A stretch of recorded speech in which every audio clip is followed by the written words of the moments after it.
minutes remain of your warm-up.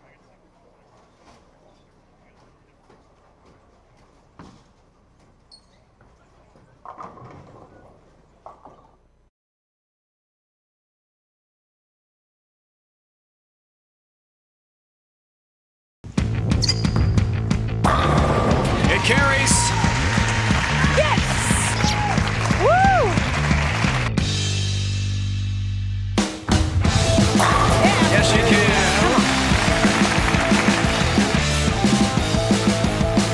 One time.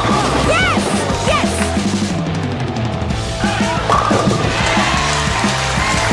Not only is she back on tour, she's a champion again. Yeah! The legend. Here's Shannon O'Keefe. Incredible. What a moment for Shannon O'Keefe.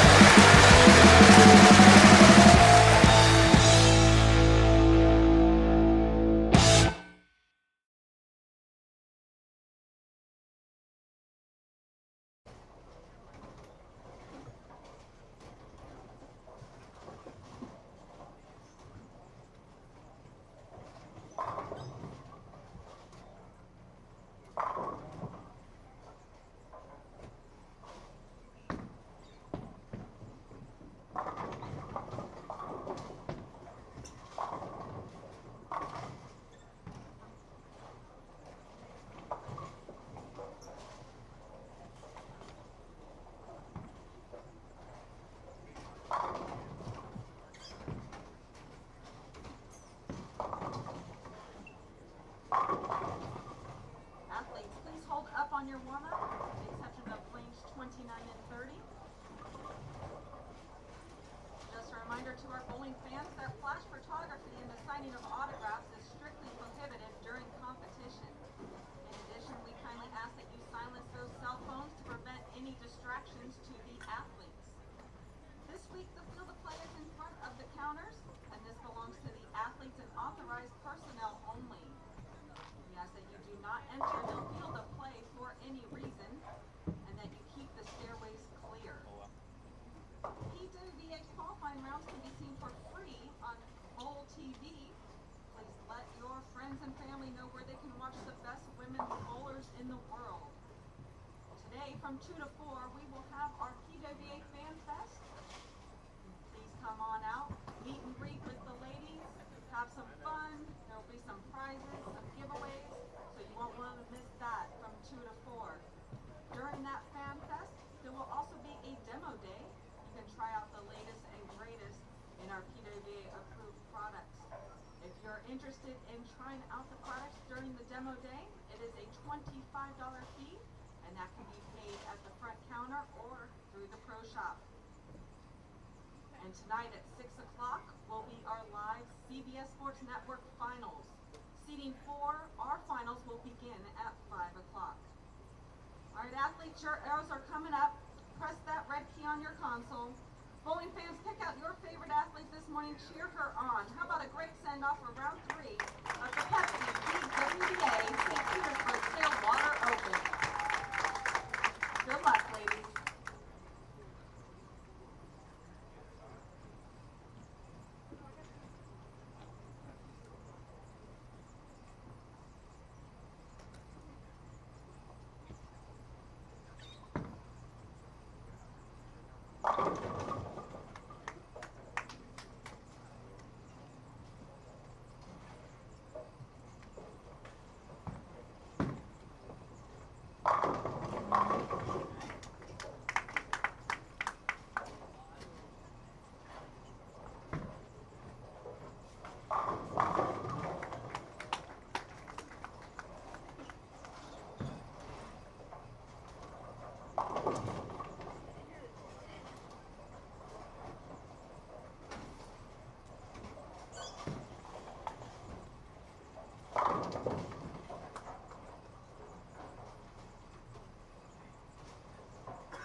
Lovely good morning from Seminole, Florida. Seminole Lanes, the St. Petersburg-Clearwater Open. Presented by Pepsi. The round of 12. 12 competitors remaining. Beginning field, of course, of 32. The elite field, first of 3 elite field events, PTQ, at this point. Seems like an eternity ago, happened on Thursday. Now the top 12 will bowl 6 additional games to determine who will bowl this evening on the live CBS Sports Network TV finals. Again, good morning to you. My name is Emil Williams Jr. Pleased to be here with you on the USBC YouTube channel, of course known as Bowl TV. Same pairs we've had throughout the weekend. Of course, 6 games. So 2 less games than you're used to, of course. And if you've been following the tour, you know the round of 12 is 6 games. There is no bonus. It is not match play in that regard. Pins have carried over, of course. And in 1 second, because I hadn't done it yet, I'll have some results and some pairings for you in the event description.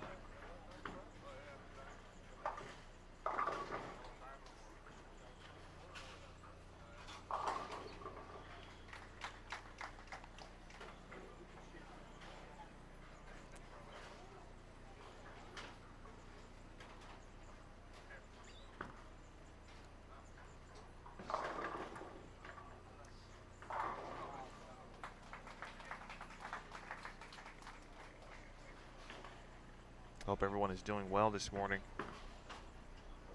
Well, I'm doing pretty okay. Had some good breakfast right here at Seminole Lanes. Fortunately for those, not unfortunately, but really those who've listened to me for a little while, you know, generally I haven't been a coffee type of individual. But as of the last few months, coffee has been a kind of a regular thing. Not quite sure how to feel about it. I still drink some tea. Coffee does have some, doesn't taste too bad sometimes. But I hope you have had some breakfast, maybe having it right now, as you watch Verity Crawley throw many shots like that. Very similar to what she did yesterday. Of course, at one point having 25 in a row. 23 of them we were able to see really on Bowl TV for the most part. She went 290, 300 back to back. Of course, that wasn't all of the fireworks yesterday. Liz Colkin really started the day off. Round 1, shot 300 to 2014. There she is on the left side of your screen there. She comes in today second. Daria Payok, of course, your leader. A couple of 299 games and a 4-game stretch of 99, 299, 274, 299, 266. Talk about getting it done. Diana Zavjalova, she shot 290 yesterday.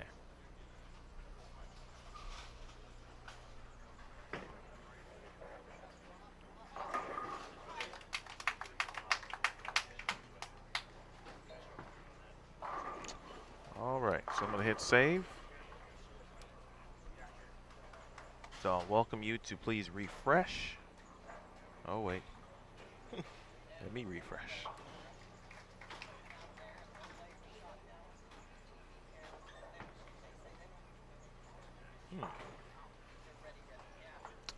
Well, that's odd.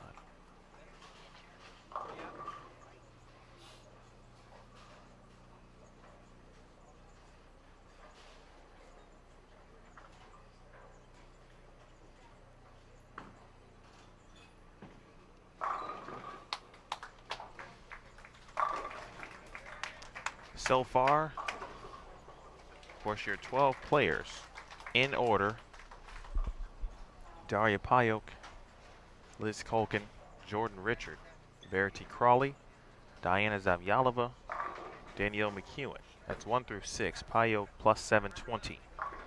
Kolkin second at plus 633. Richard at plus 561 in third. Fourth is Verity Crawley at plus 487. Diana Zavyalova is fifth at plus 453. Danielle McEwen is sixth at plus 418. Kelly Kulik is seventh at plus 394. Shannon O'Keefe is eighth at plus 377. And Jay Rich has the front five.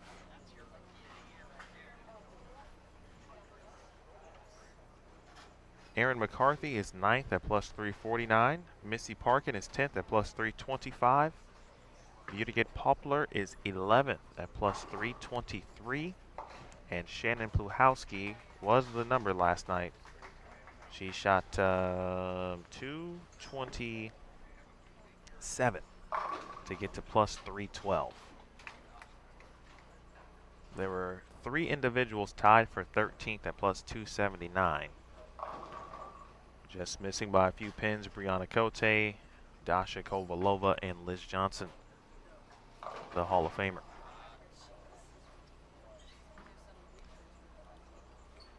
Good look at 37 and 38. Plenty of strikes going on. D-Mac, by the way, she's got the front five.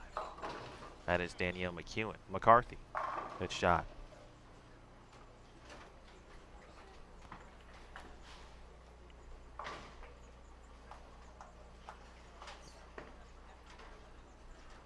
So again, thanks for everyone tuning in. Larry, Dan, Mel, Roy, Ryan, Brian, Troy, Fred, Shell, Rebecca, Juice,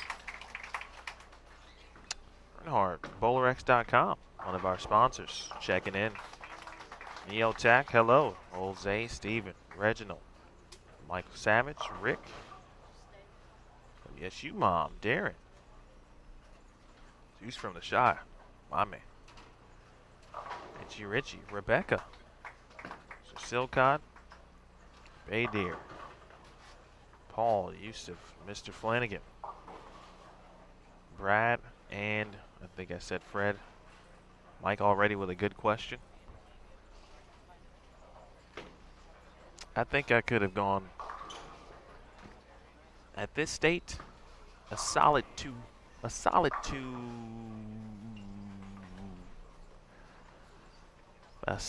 210. I think a solid 210 would. I could pull that off. A solid 210, maybe. Still be questionable at this point in life. Well, DZ is on the.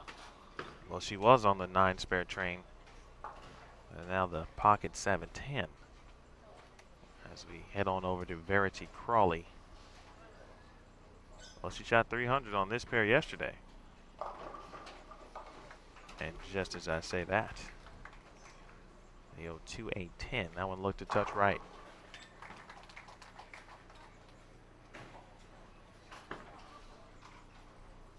Well, the scores are high because whatever is out there, combined with the exceptional abilities of these players, don't really want to get it. People get it twisted in the sense that they're not actually bowling on something that is a sport condition, because it certainly is. Is it the most difficult condition in the world? Well, probably not. Are they the best in the world? Yes. Yes, they are.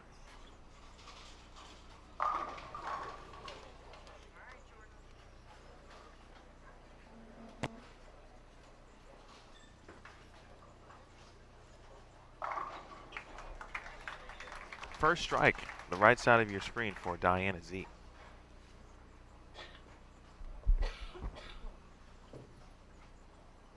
No, Fred, I think 210 would be accurate, man.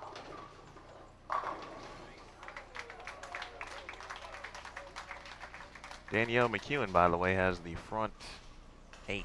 Oh, no, excuse me, 7.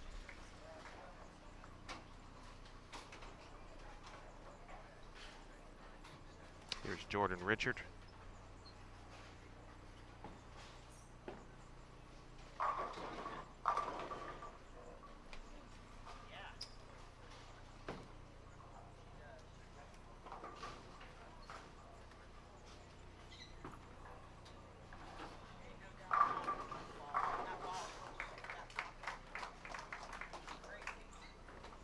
Get as close as we can to DMAC, and that's the 8th in a row as we watch Shannon O'Keefe.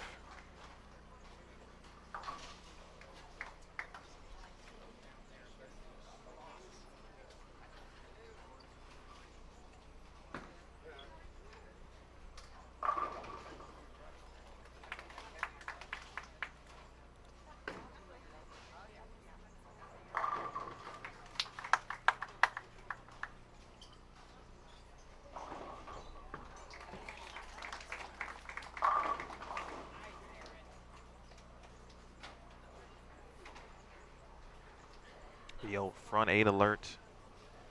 O'Keefe working on the Dutch 200 game at the moment.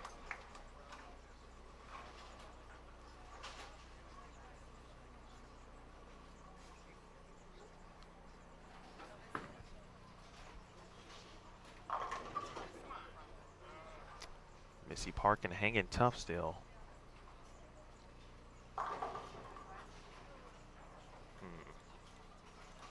All right, Verity's up first. 9th frame.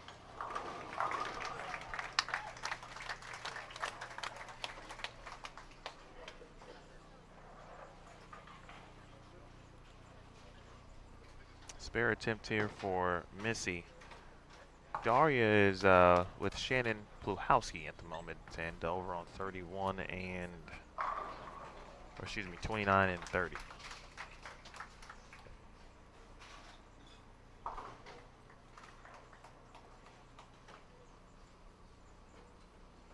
Kelly Kulik and Danielle, Diana Z and Shannon O'Keefe, you already get Poplar, Liz Culkin, Jordan Richard, Missy Parkton. There's Kelly.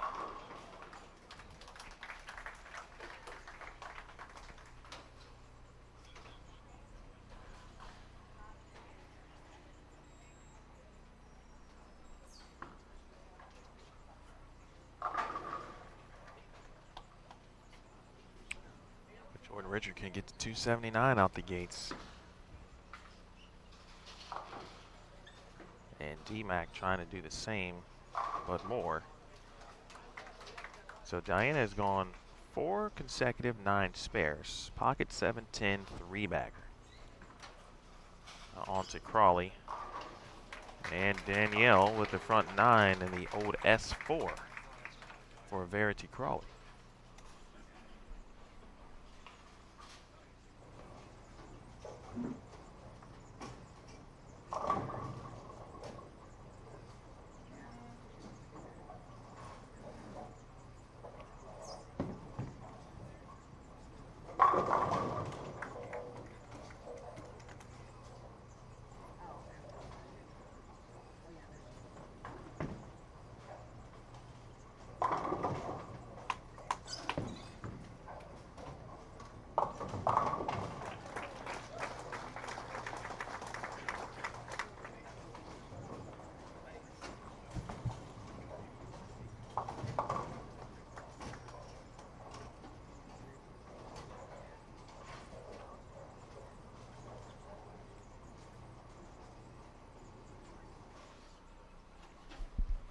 Front 10 for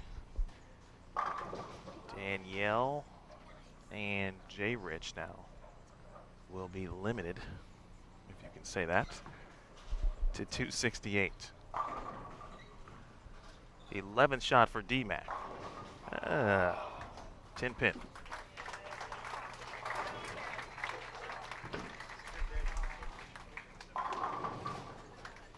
Shannon still working on the Dutch.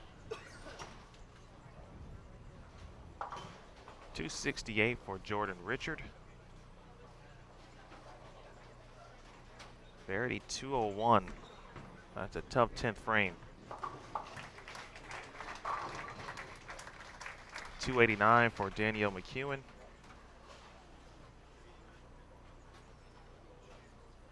It's odd, but Danielle is going to gain pins and several on Verity Crawley. That 10th frame costly early. It's today is a sprint. 6 games is not a lot. It seems like it, and in some ways it is, but in this situation, it's not. That's 5 spots. 2 of them seem to kind of be accounted for. Of course, we've still got a long way to go in that retrospect.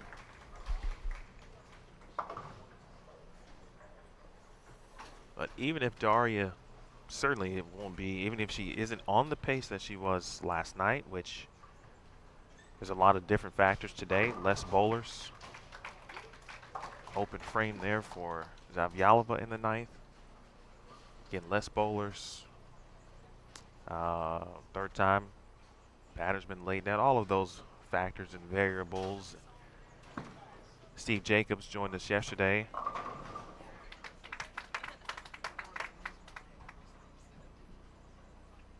Missy Parkton shoots 214.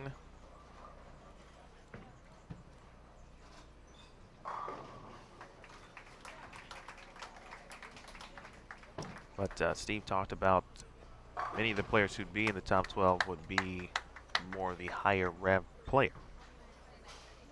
And the higher rev player has had success this week. So the Liz Colkins, Erin McCarthy, Daria, Jordan Richard, for example. Players who can certainly go left to right, circle it a little bit. Diana, Kelly, Danielle, so versatile that she's never shut out, really.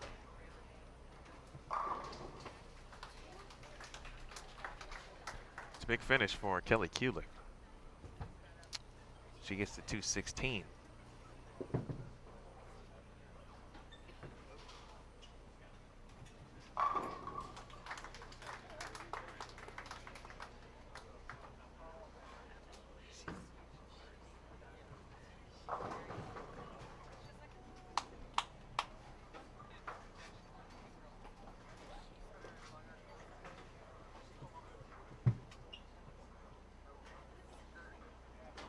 Yeah, I would agree with that, Omar. I would say that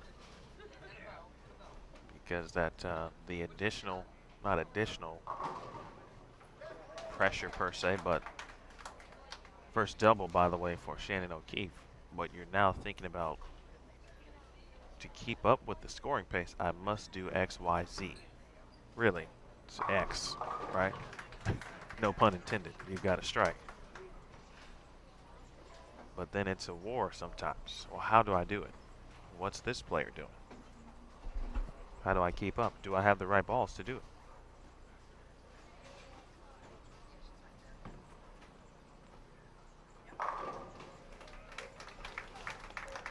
I'd say that's a well-bowled game from O'Keefe.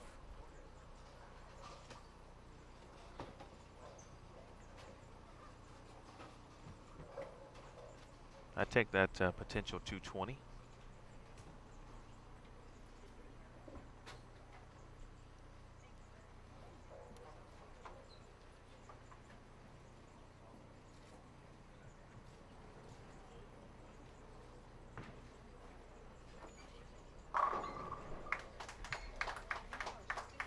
.220. Talk about a clean 220. That's one way to do it. So we'll have Danielle Kelly on 37 and 38. Diana and Shannon will move over to 35 and 36.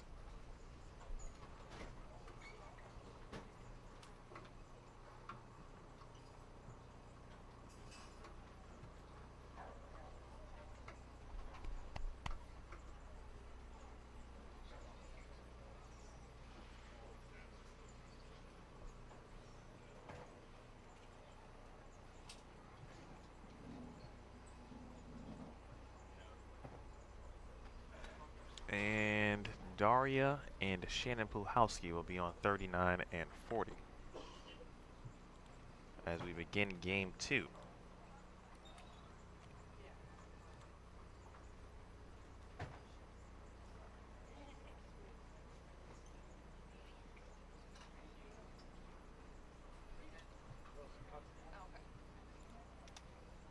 We'll start with D-Mac.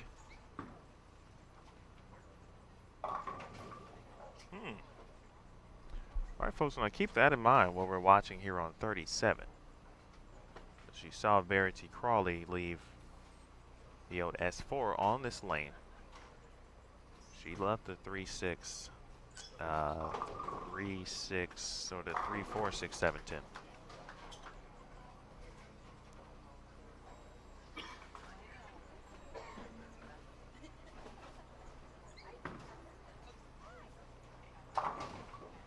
And go straight at it. Several ways to shoot at that. Some would like to go straight at it with plastic.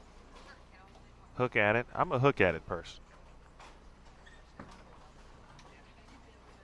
How do you guys like to shoot if you're right-handed? How do you elect to shoot the 3, 6, 9, 10? And of course, if you're left-handed, how do you take care of the 2, 4, 7, 8? Do you shoot straight at it? Are you going plastic? Are you still going across lane? What are you doing?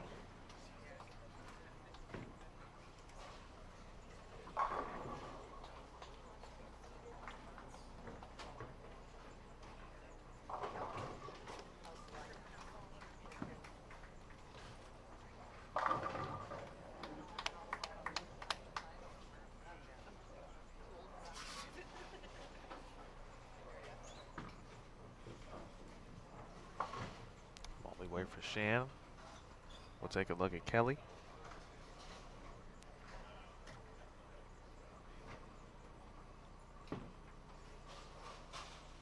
A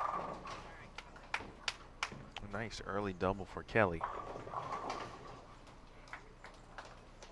Back to Puhalski, the lone lefty. Again, that is not uncommon.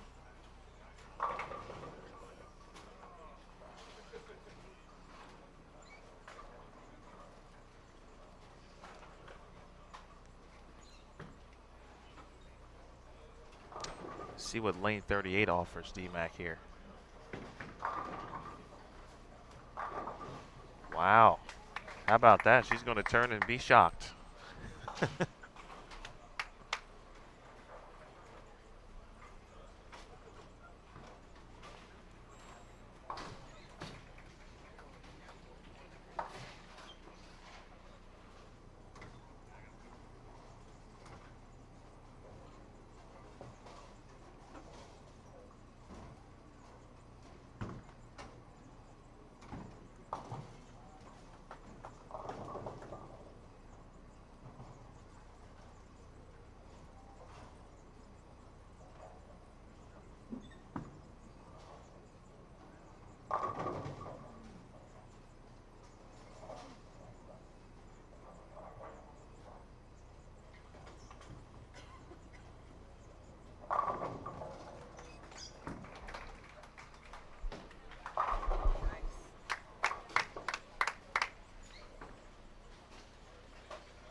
Great adjustment there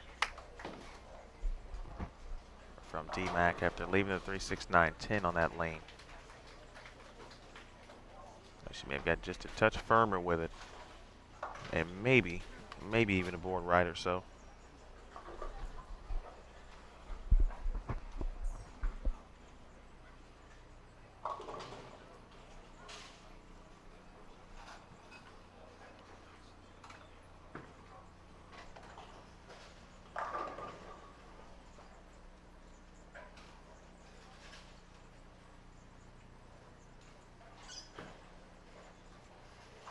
First look today at Daria.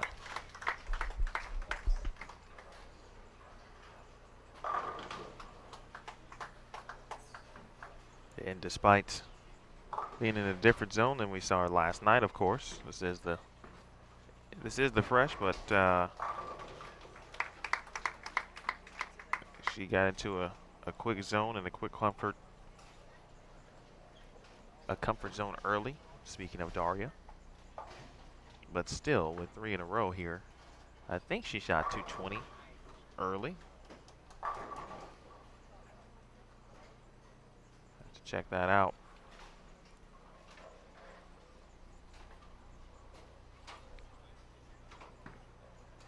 O'Keefe right over 5 at the arrows.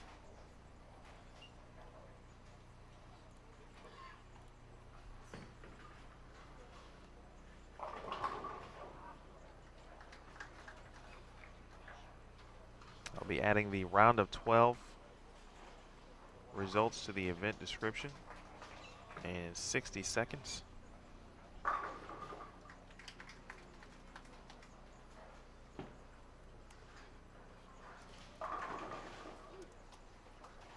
If you'd like to count and test my typing skills, you're more than welcome.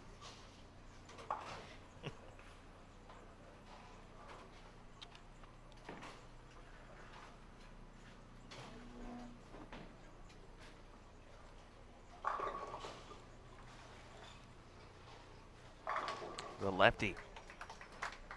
First strike for Shannon here in game number 2 this morning. $10,000 is the top prize.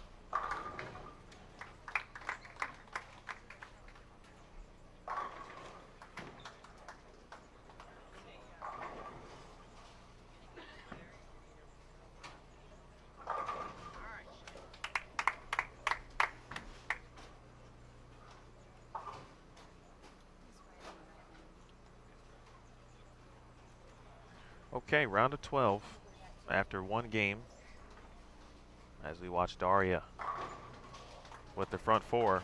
Daria went 216, so I stand corrected there. Thought that might have been a 226. Instead, it's 216. McEwen. Verity Crawley has gone over to 33 and 34 and started with the front 5. Here's Zabyalova.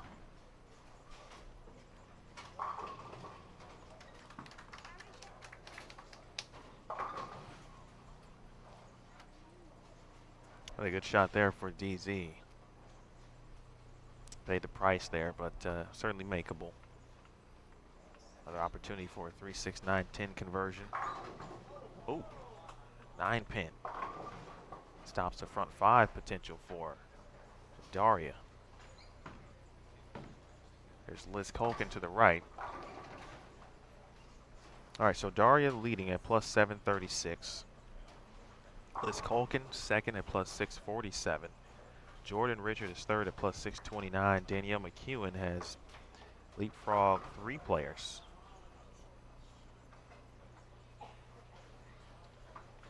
To get into the 4th position at plus 507 after 1 game this morning, of course, via the 289.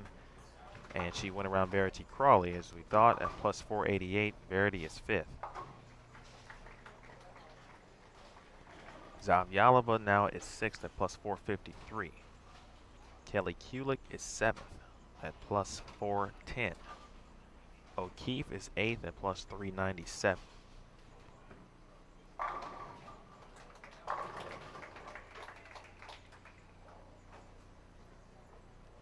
McCarthy is 9th at plus 382. Pluhowski 10th at plus 357. She shot 245. Oh, so she's already moved up 2 spots. Keep an eye on Shannon. You know she's capable.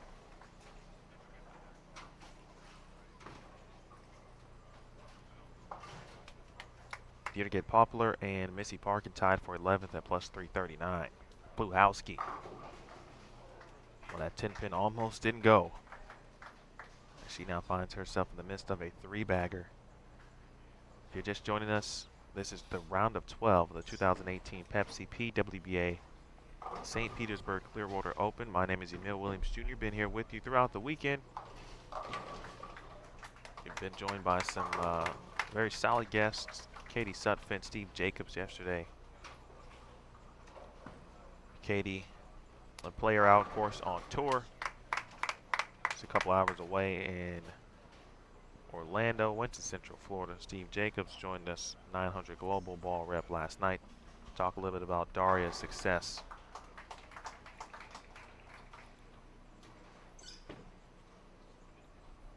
You see Verity Crawley's string ending there. That was frame number 6.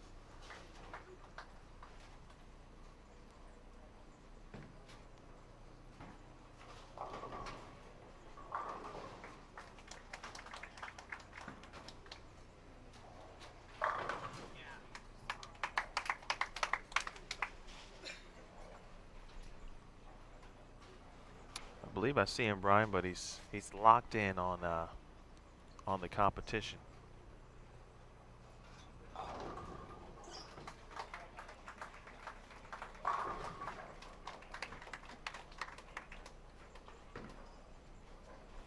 Mel, that is correct. 300 games on TV do elicit that type of bonus.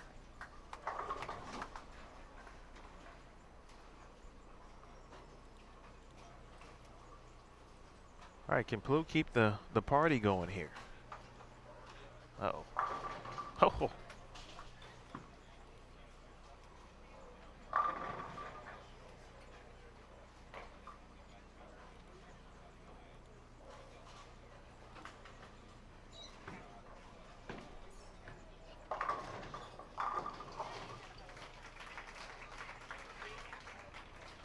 Well, Kelly Kulick, one of the best in the world and has been for so long, and you can and you can say that about many players, but we had a good combo with Katie.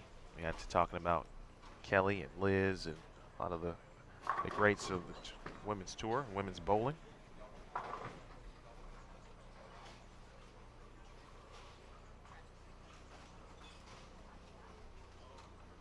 And Kelly does things like what she just did. When she gets a break, she kind of acknowledges it in her own way and kind of smiles and plays with the crowd a little bit.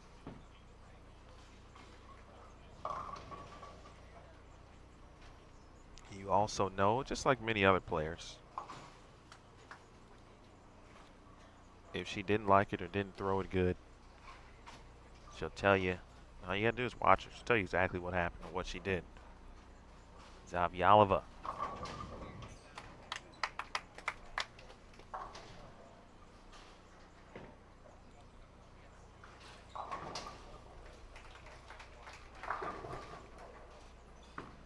Again, this is the race to basically to 5 here. 5 players will move on to TV finals.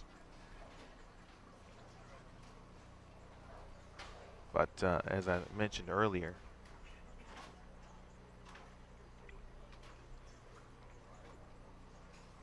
I feel pretty confident about Daria making the TV show at this point, but nothing is ever guaranteed.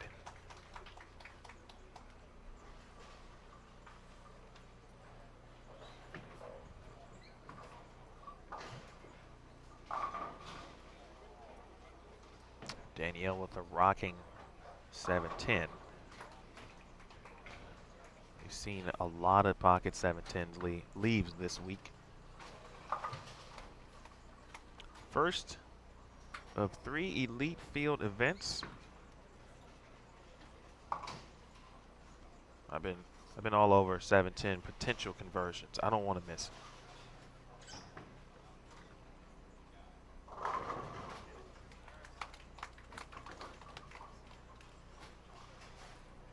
See where Shannon is playing. Shannon O'Keefe, that is. Maybe 6 at the arrows there. Well, it's been a bit of a carry struggle this morning for some players, Shannon included. She had to strike out for 220, and she was on that Dutch 200 pace for most of game 1, and when it's your day, it's your day. You need that. Gotta have some breaks like that.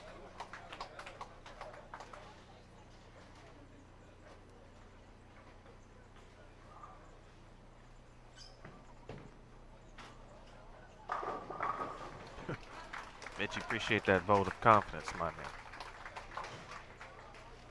Pluhowski.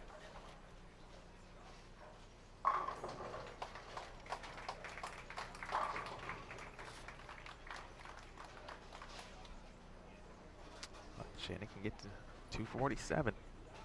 Here's Kulik back on 37 and 38.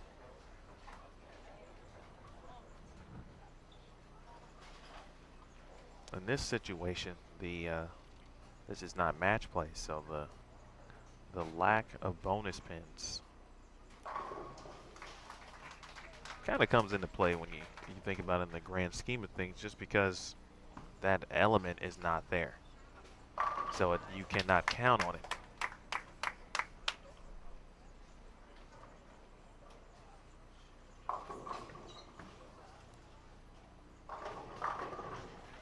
Puchalski out of trouble.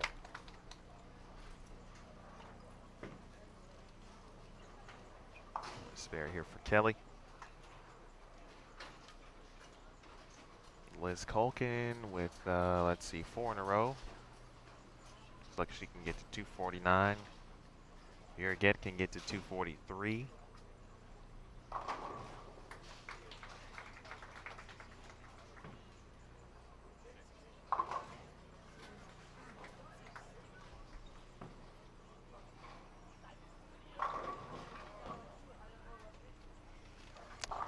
Well, DZ has the best ball reaction of the 12 at the moment.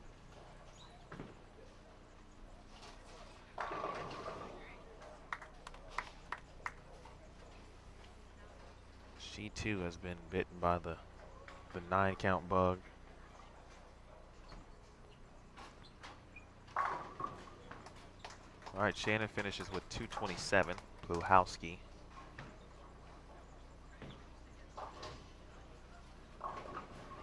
Verity Crawley can get to 279. She's over on 33 and 34.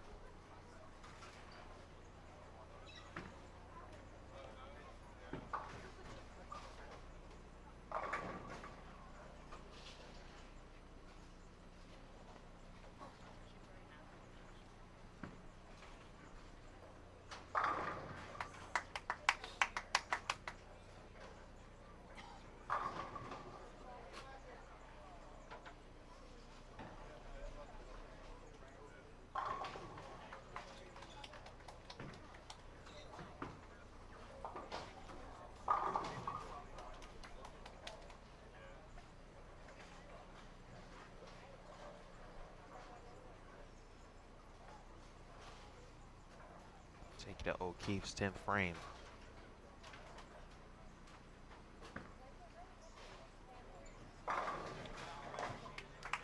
Again, performing late in games. First game, back 4 for 220. This game, potentially back 4 for 237.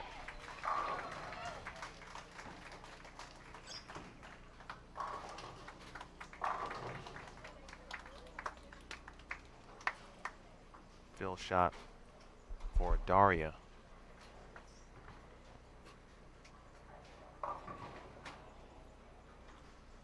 Definitely tried a different ball.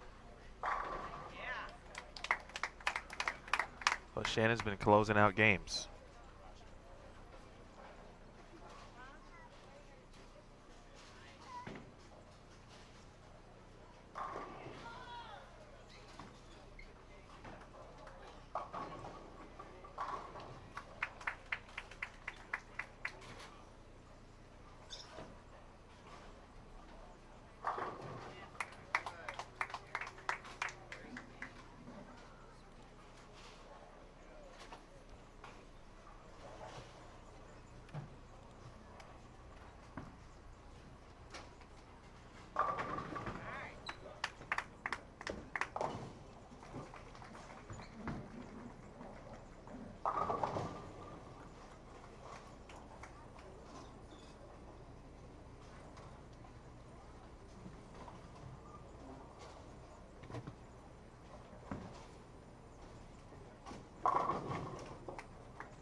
279 for Verity Crawley.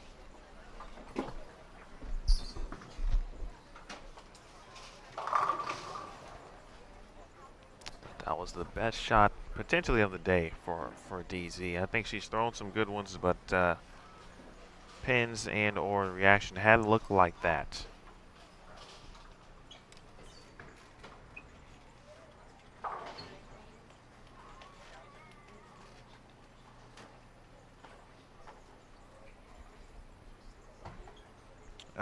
In regards to Earl, well,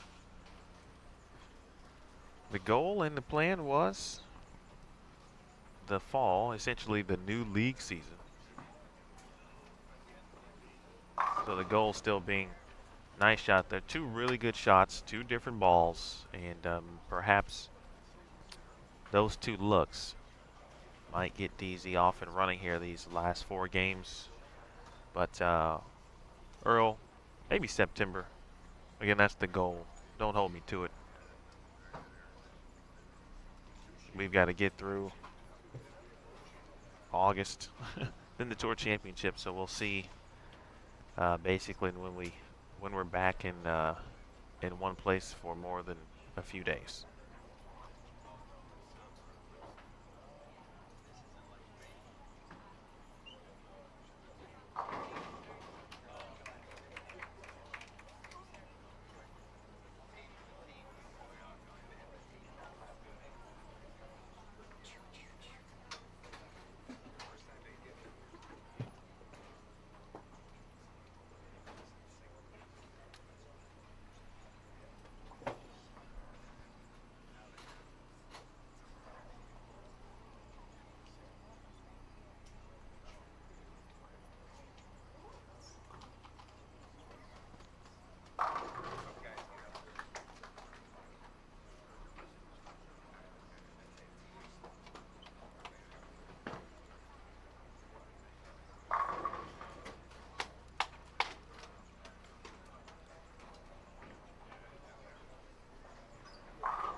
Round of 12 is 6 additional games, or 6 games.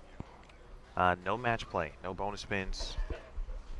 Essentially another qualifying cashers round, but just total pins. Pins get you to the dance. And trying to get to the dance for the second consecutive event is Liz Colkin.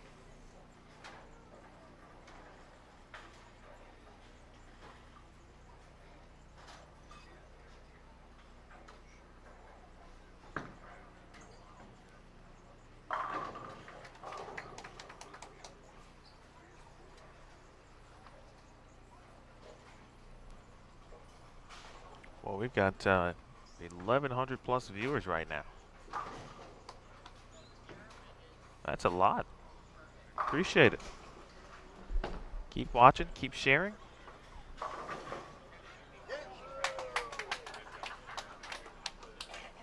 All right, Liz with the early double. Jordan Richard, Missy Parkton. Let's take a look at Jay Rich. We'll talk about scores in a minute. A lot of viewers. Please hit that thumbs up, but appreciate that. It's a lot of viewers too. I'm going to ask you to prove that you're actually watching this. So what I'm going to do, as we are in game 3, I'm going to ask you to essentially prove that you are indeed watching Bowl TV. And what you're going to do, go ahead and tweet a photo of you either watching, pointing, computer. Don't use someone else's picture. Don't tell your friends to send it to you. If you're watching on your mobile device, take a screenshot. But tweet at PWBA Tour. With the, you must use 2 hashtags. One, Bowl Fearless, and the other, Bowl TV Giveaway.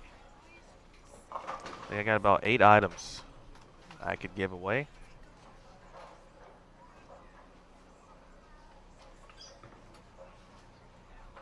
So take a photo of you watching either on your device, computer. A lot of folks like to have it up on their TV via some type of, Chromecast, Roku, etc. If you're watching on your phone, screenshot it. Tweet the photo to our PWBA Tour Twitter handle at PWBA Tour. You must use the hashtags BowlFearless and BowlTV giveaway. And best photos, we'll try to choose which ones are cool, really at random, because I imagine that they all would look similar. But we got some stuff I could give away, and I'd like to do it. So I'll check it after the end of our round. Actually, that could be false. I'll check it when I am able to do it after the round. And then what we see, we'll pick some cool ones and we'll send some stuff. It'd be appreciative. We appreciate you for watching. And it's been a great weekend, and we look forward to more as we end the season. Come on. What? You guys don't have Twitter. It's okay. I appreciate you nonetheless.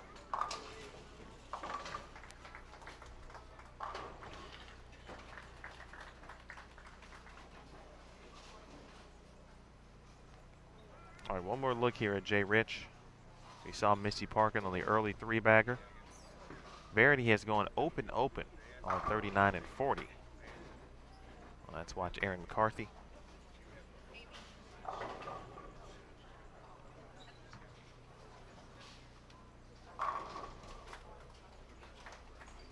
Early double for Erin. McCarthy won her first title this year. Came at the PWBA Louisville Open. You see Shannon O'Keefe to her right.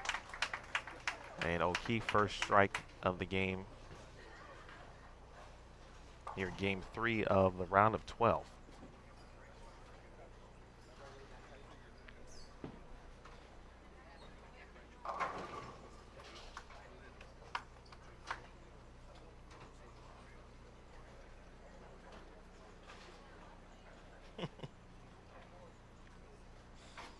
Fred, it does count in the regards and that you are indeed watching. We certainly appreciate it. But to be eligible for the giveaway,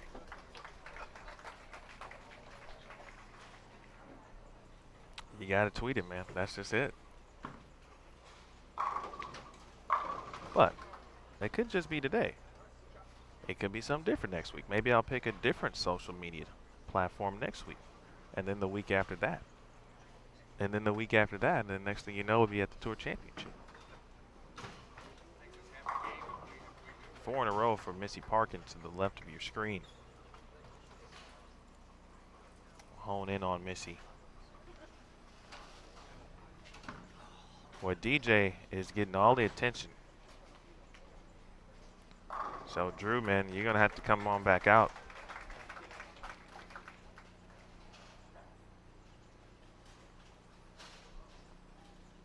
DJ, by the way, is Missy's son with husband Drew Sr.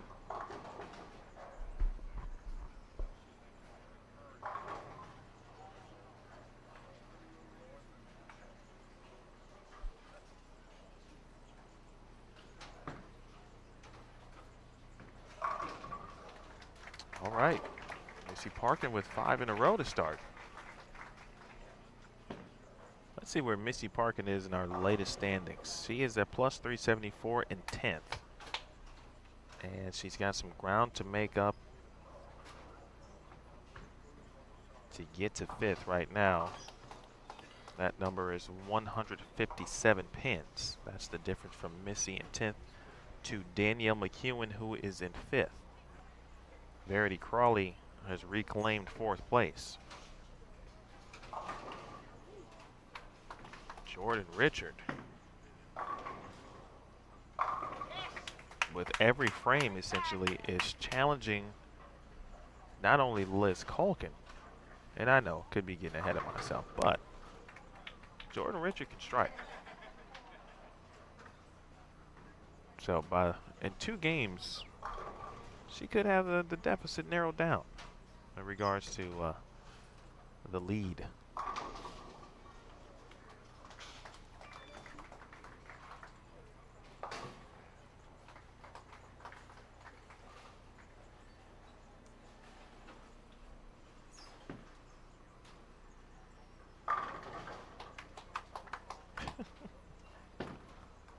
I love Jay Rich's like post-strike or post-shot reactions. What she does with her hands sometimes.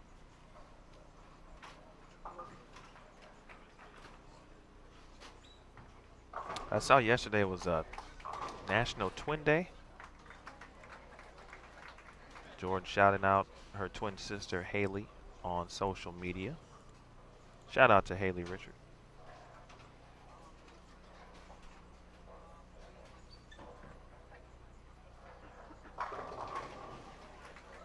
Okay, Missy Parkton, DJ's mom for 6 in a row.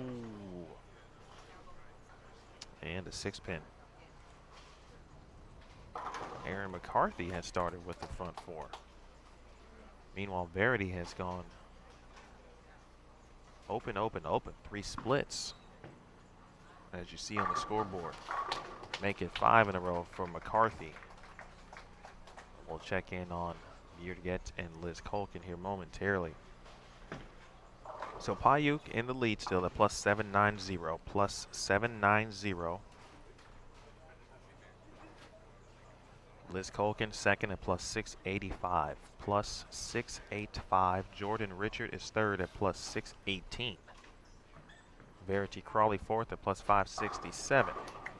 Danielle McEwen is fifth at plus 531. Right now, sixth is Diana Zavyalova at plus 459. Kelly Kulik, seventh at plus 445. Shannon O'Keefe is eighth at plus 434. All right, big double for Verity. Back to Parkin, made the spare in the sixth.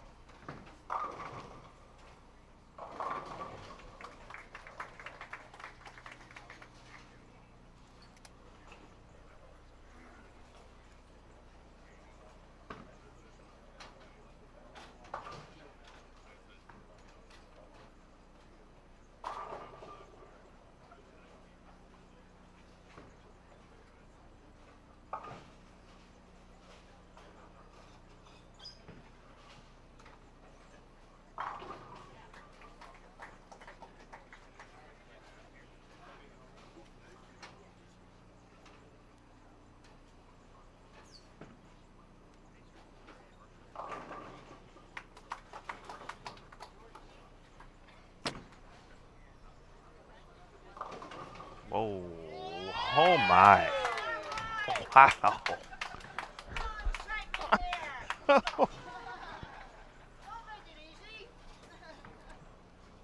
Next to, or to the right of your screen is Jordan Richard, and Liz went over to almost had like a mini laugh, but quick vent session. Like, woof. Like, girl, can you believe that?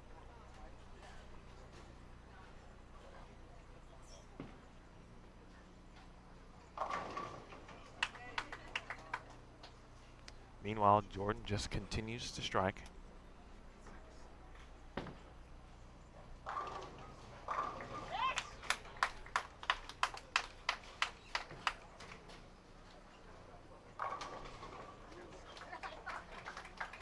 Erin McCarthy continuing to strike as well. Front seven.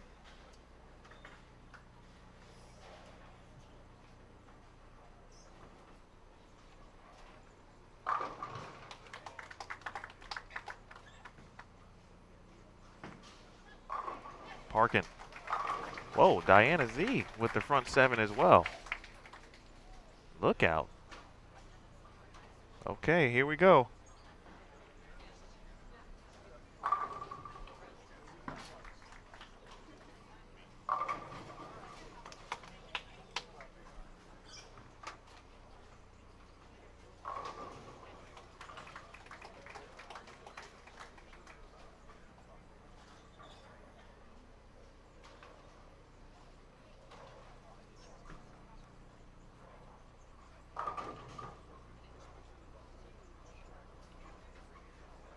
Diana is on 41 and 42. So we'll try to utilize, as we see Missy there. Missy can get to 279.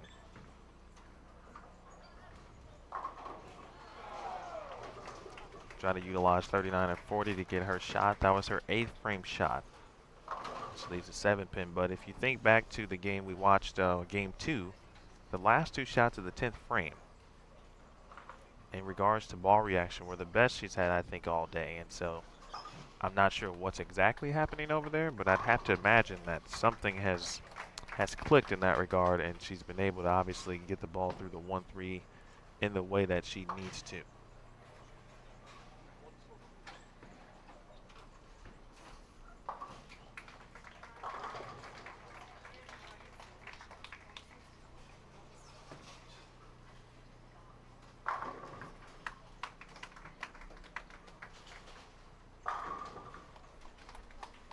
Folks, it really is cool for me to sit and do what I do.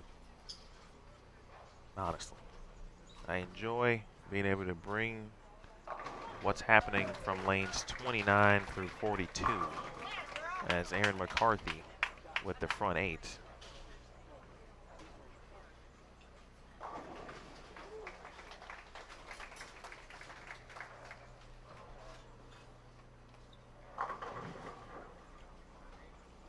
Bring it to you the way essentially the players are doing it. In the exciting level, that you can see what's happening.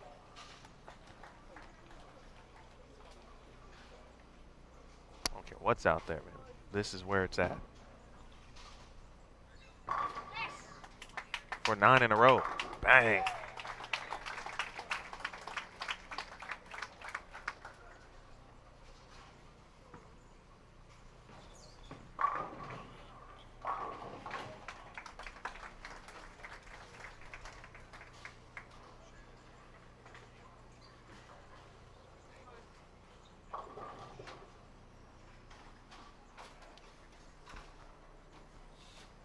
Culkin, 10th frame.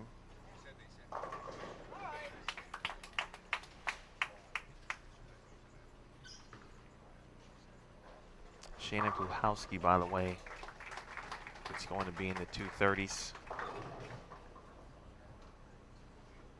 237 for Puhalski, who is in 9th.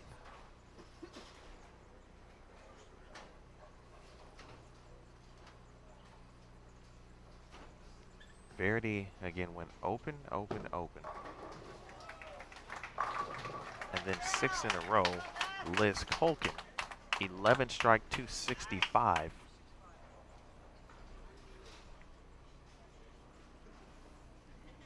Look here at Crawley.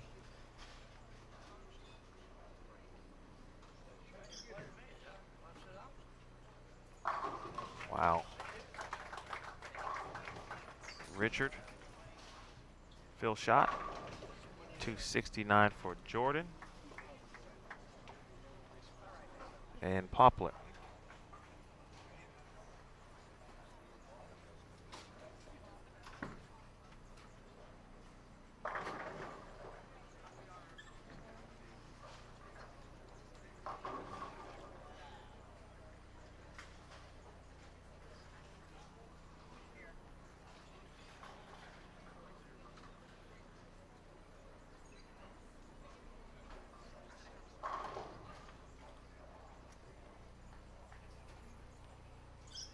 Well, the atmosphere is one of that tense moment where this game could be that turning point for many players, both positively and negatively.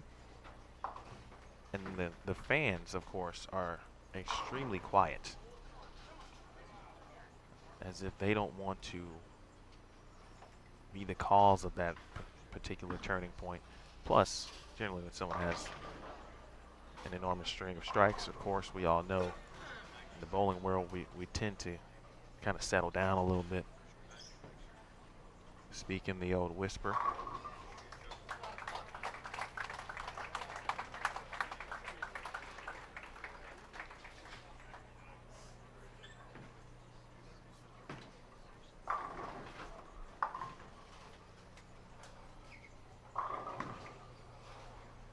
Here's Erin McCarthy. I apologize in advance. There's a little crowd around the cameras over there, so it may shake and get a little rocky. But it's all part of the experience. EMAC.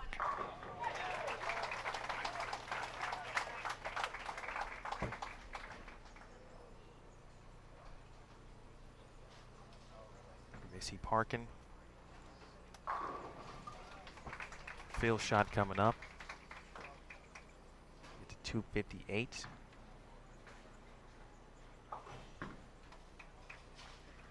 I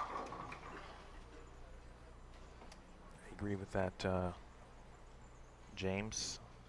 That 207 from Birgit. Front 10. McCarthy.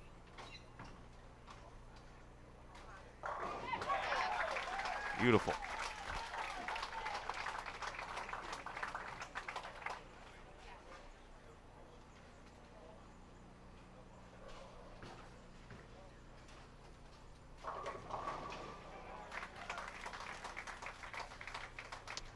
O'Keefe is making her move. She could be in the 250s, but right now it is Erin McCarthy's moment. The PWBA champion won the Louisville Open. Omaha's finest. 299.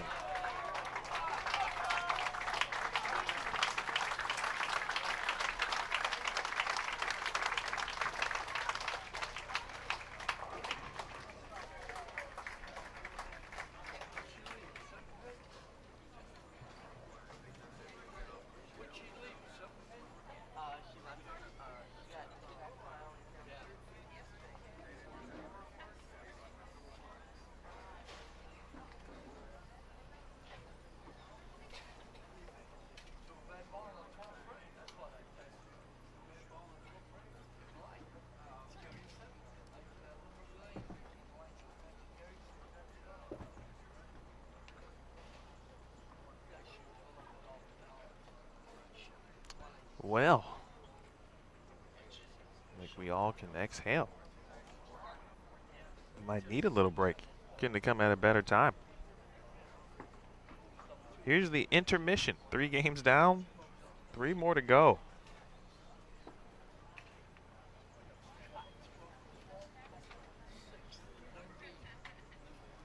Game 4 is coming up next.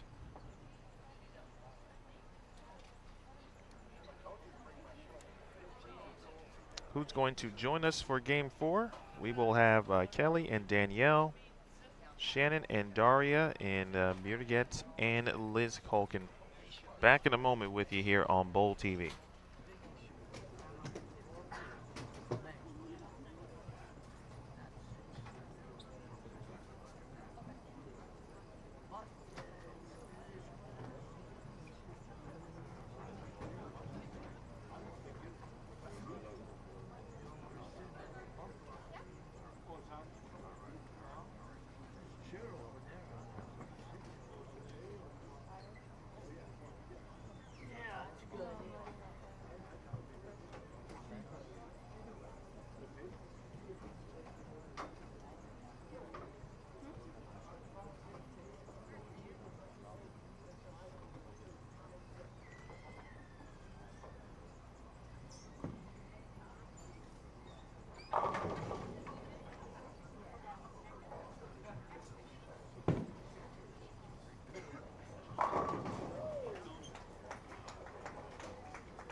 All right, welcome back, folks.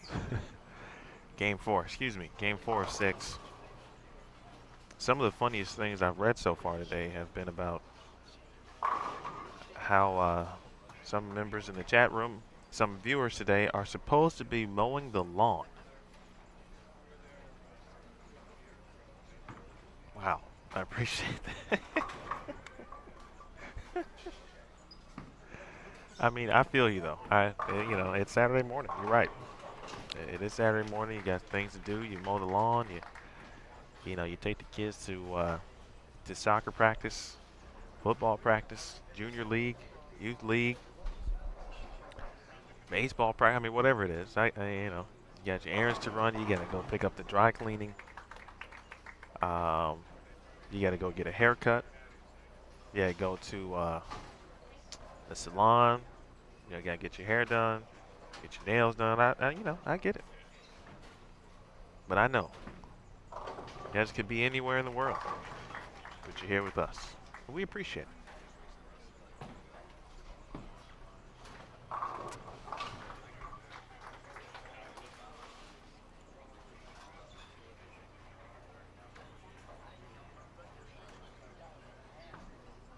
All right, so we started here with Daria and Shannon Pluhowski.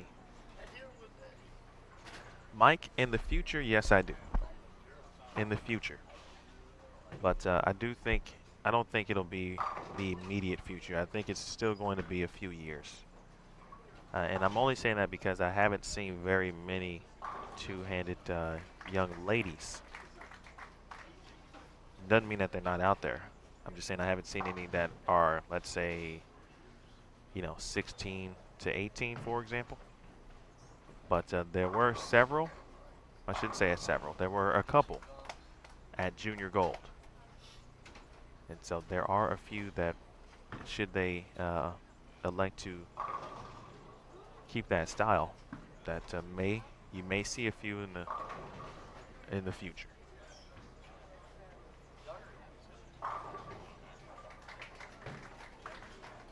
Now, Nick said he saw a couple in the U20.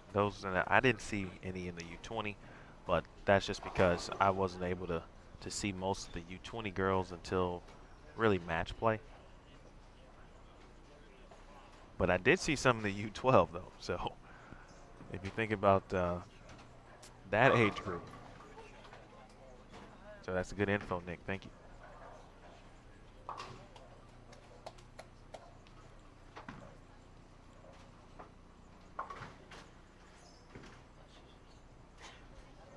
I have to believe that they're out there. I'm sure someone somewhere is either coaching a two-handed young lady, is on a team with a two-handed young lady. Someone somewhere has seen it.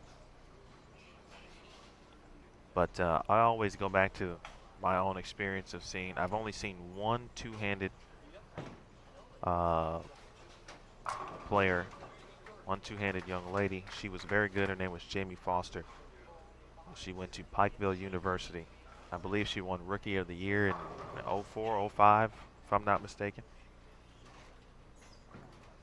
To date, she's the only one I have seen with my own eyes.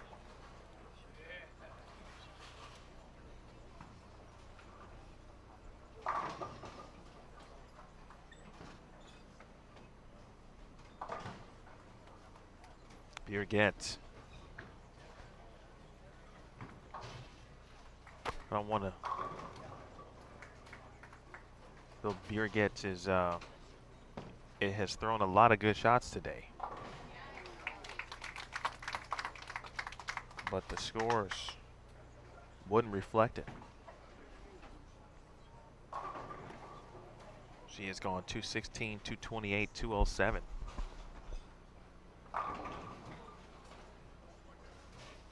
As Daria leaves a 10-pin. It's man, it's we're seeing something that's very similar to what we saw last night, I think. I mean, but I also think the players are so good and they're very smart. And I think that's a very underrated item as well. Their IQ. They know what's happening on the lanes. And if they don't, obviously they have individuals. You see the big four there from Danielle. They have people they can go to.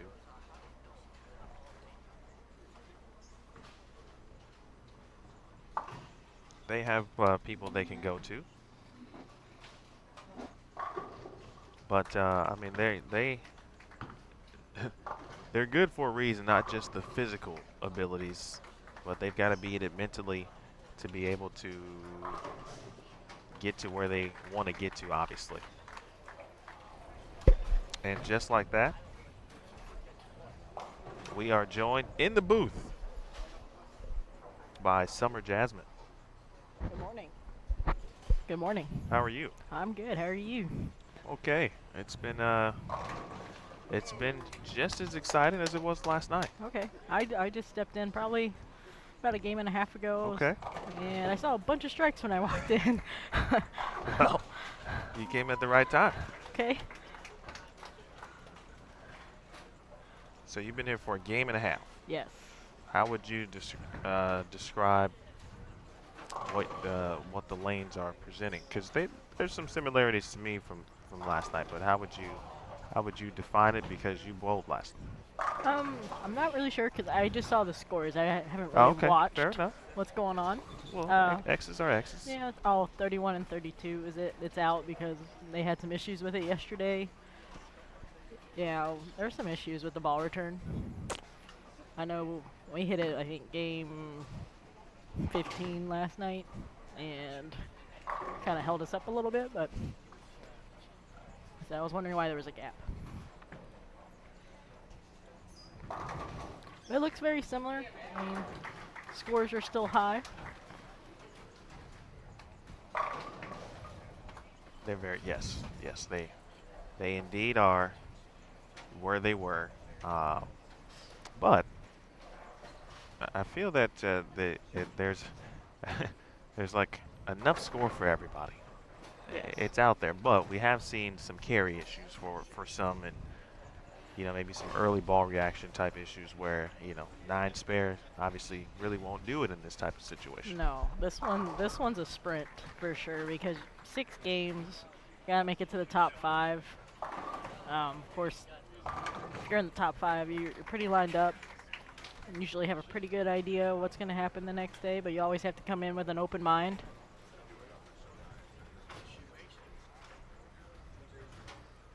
From the looks of it, it hasn't changed that much, if I remember correctly, but I can't remember though.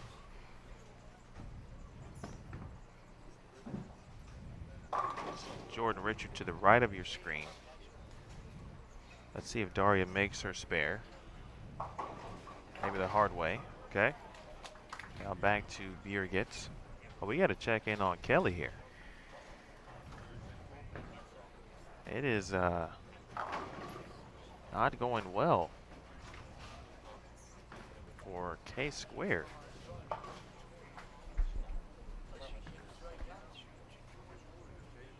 Didn't see the first couple, but obviously you can see what's left right now.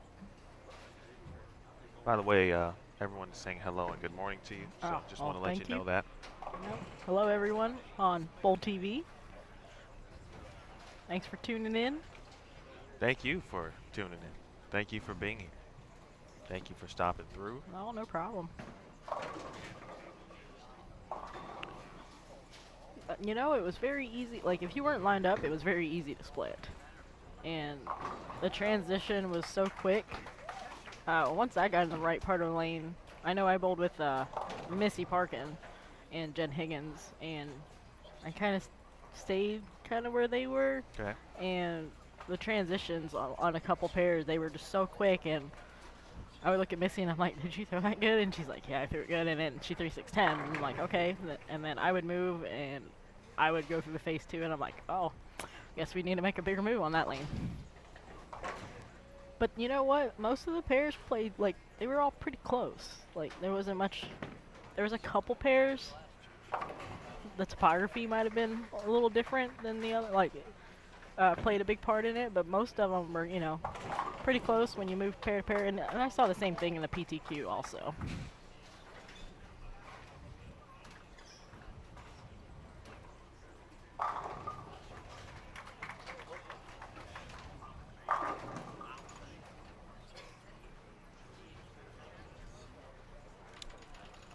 Well, it looks like, by the way, Summer, so let me just update you.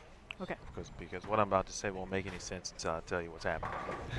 So, I said I had a few things that we could give away on Bold TV, and the task was for the viewers, simply take a photo of them essentially watching the event. But basically, I want to be able to see their monitor screen, TV. Plus them? If it's on your phone, it doesn't have to be. They don't have Okay. to be in it.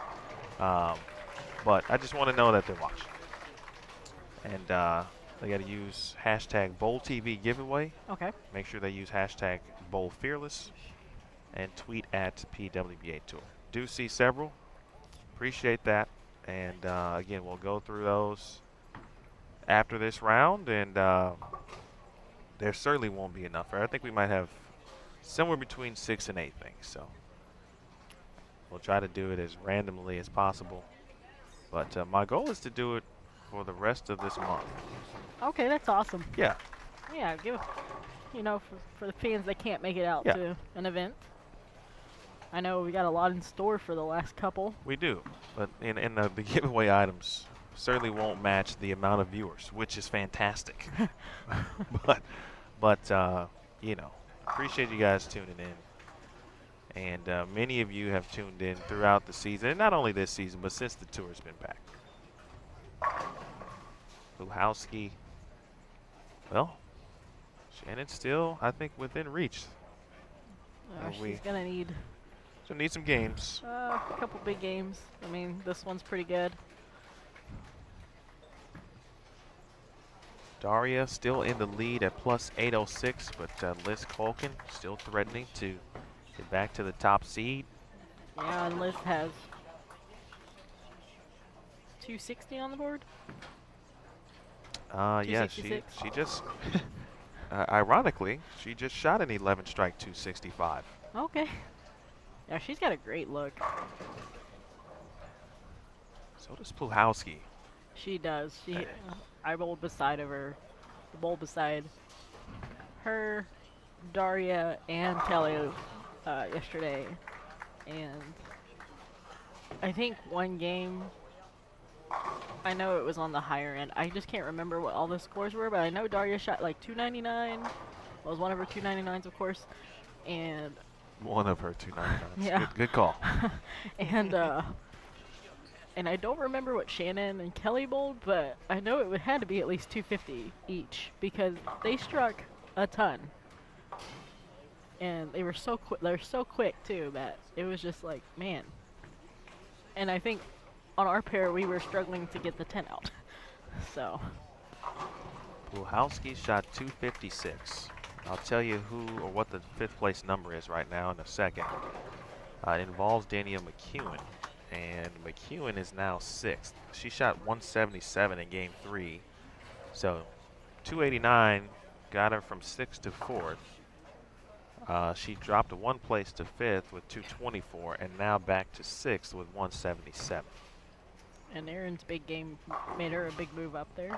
McCarthy is now 8th and within striking distance at plus 465. The number is Diana Zavyalova now, who, if you've been watching, we talked about her ball reaction early this morning.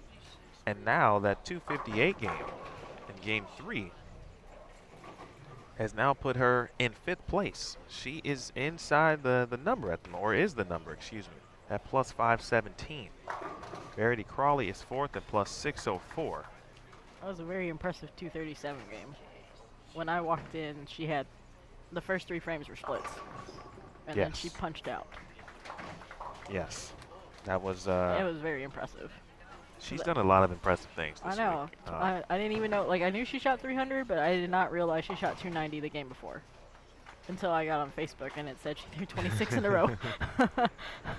Colkin finishes with 253. Yes, we were blessed to be able to watch that here on Bold TV because she went from 35-36 to 39-40 or something like that. But it was in view. It was within range of what we get. We definitely saw 300.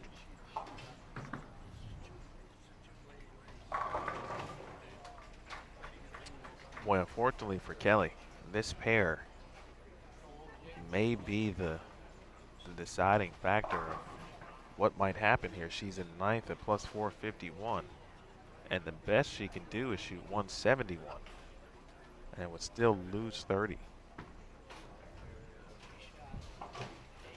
Meanwhile, Diana Zavyalova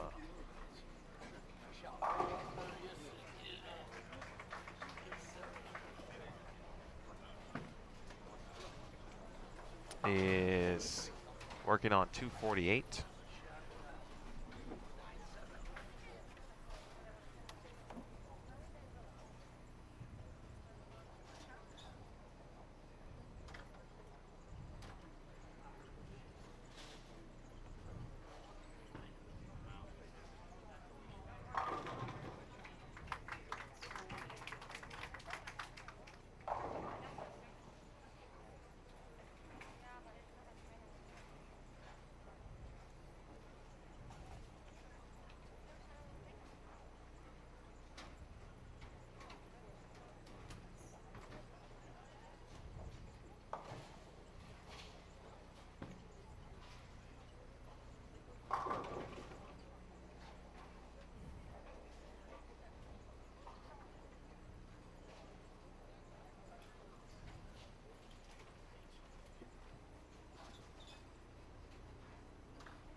All right, what'd you say? I haven't said anything. Okay, perfect. Move some cameras briefly, but so you see Kelly here again can only shoot 171. Would then give back specifically 29 back to the field, but we already seen what 170s can do. They drop you out of the number. That's what happened to Danielle McEwen. That was 2 great shots from Kelly there. Wasn't sure, but it looked like a ball change for this 10th frame, and at this point, obviously, got to do something. Got to find something. Exactly. That's why I said this morning squad is a sprint. You got to get lined up quick. You got to find the right ball to go through the pins, and you just got. If you're 12 and you're making a run for the 5 seed, you got to strike a lot on this particular pattern.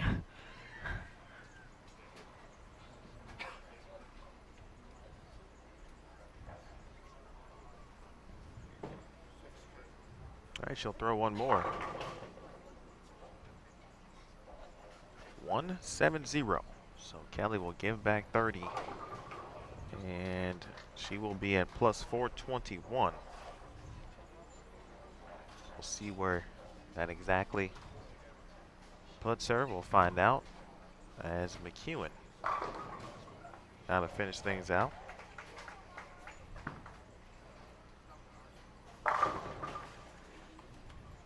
Great shot for Danielle. It's a big shot there as well. DMAC not in as dire situation as Kelly, but you know they were only separated by 57. Yeah, we know the number's going to go up too since Diana shot to 48, so that's going to get her at 565 over. I'm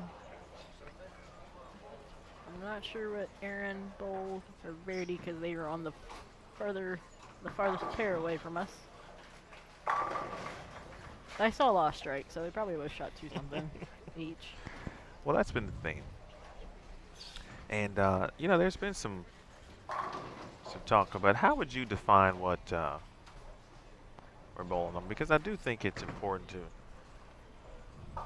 for everyone to kind of understand, like, just because the scores are high doesn't mean that it's easy. Or No. certainly not a house shot, for example. No. But I think sometimes we are ingrained that when we see a lot of strikes, it just must be easy. That, you know, there are certainly patterns that tend to offer a higher scoring pace Yes. as opposed to yes. others. Yes. I mean, you can put the same pattern out, but if you don't have these bowlers, it may not look like this. Right, exactly. So, but how do you describe that kind of situation as a player when you have it? It's shot making. The girls don't have as much rev rate as the guys, so you tend to see the guys kind of, I don't want to really say spray the ball, but I mean they still hit within probably like a board. left to right. So, you know, that's a lot on this stuff. You know, it's not like a house shot where you can miss, like, you know, 3, 4, 5 boards and still have a chance of striking. This one just tended to play, the track here plays very well. I came in, and when I got in town, I practiced a little bit, and the track is just so defined here that, as you can see, the girls who have the rev rate that they're able to move in and kind of swing the ball, they had enough area. I know that's what Daria said. She had a great look. She had, you know, she made it look like a house shot for sure. But like I said, this is the elite field. The ladies are, their shot making is exceptional. And I mean, the goal of the day is basically fill frames. But this one was, if you didn't shoot 220, 230, you were losing ground, is what it felt like.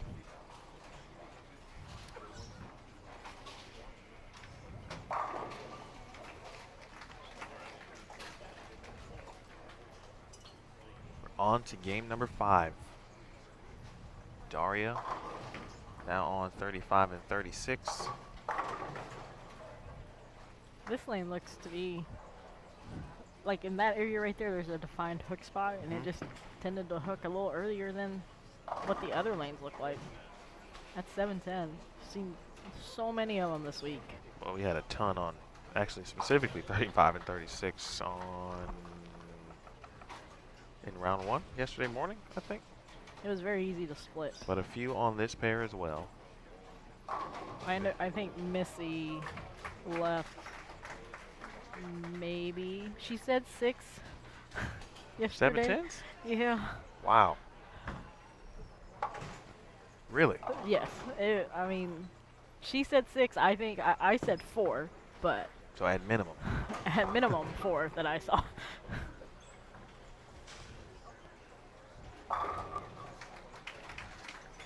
That is obviously not what you want to see, but when you think about No. how many pins that is, obviously, and Oh, yes, of between course, strings, yeah. yes. Unbelievable. I mean, I think like 41 and 42 have been like a pretty good pair.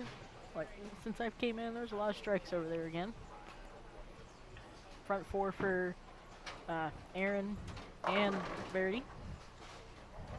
Yeah, they've had some fun today.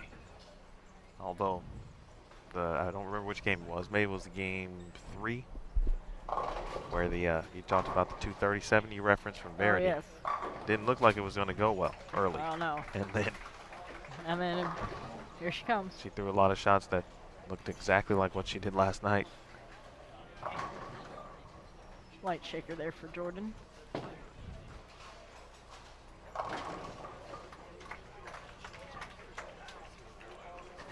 Uh, 35 and 36 has just looked tough for the righties, just for the little bit I've been in here.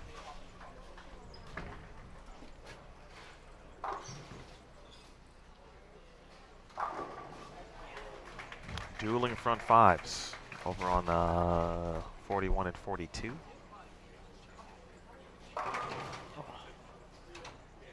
Good shot for Shannon. She left the 8-pin.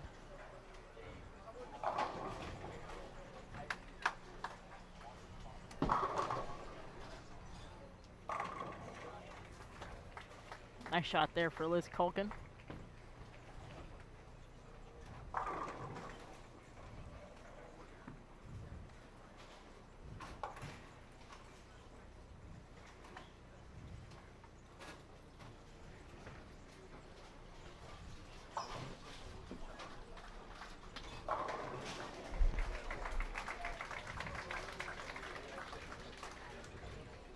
Okay, front 6 for Verity. See if our results are in. Thanks, Gabe, by the way. My outlook on what we do here is, I mean, the same, but to me, it's like a. It's not quite like talk radio the way I approach it, like a radio show or something like that. But in some ways, it very much is like that, where I talk to you. You have the ability to essentially call in, which in this case is the chat. We have a conversation, and I tell you what's going on, except for there's an event happening, and not, we're not just throwing out, the latest sports topics. I like to think of it as interactive. Yes, that's exactly what I try to do. Yeah. Even in other platforms where we didn't have the chat, for example. Extra frame. Yeah, extra frame. We didn't have a chat, the feature per se, but we also often I would just utilize Facebook. Yes. In that particular moment. And of course, like a radio show, you may get some callers that just don't need to make the air. True. So, but those folks can be muted, for example.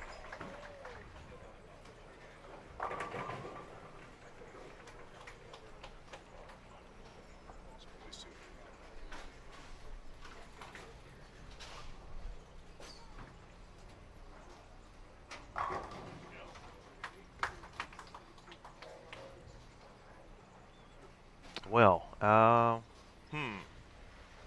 thinking ahead right now, Summer.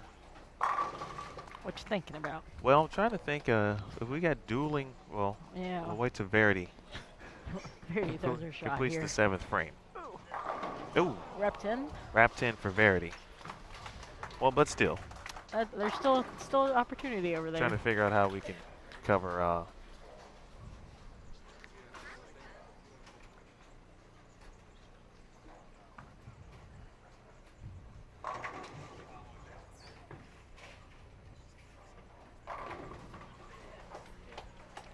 You know what's pretty cool with like the TV crew here, and they've been working since Thursday?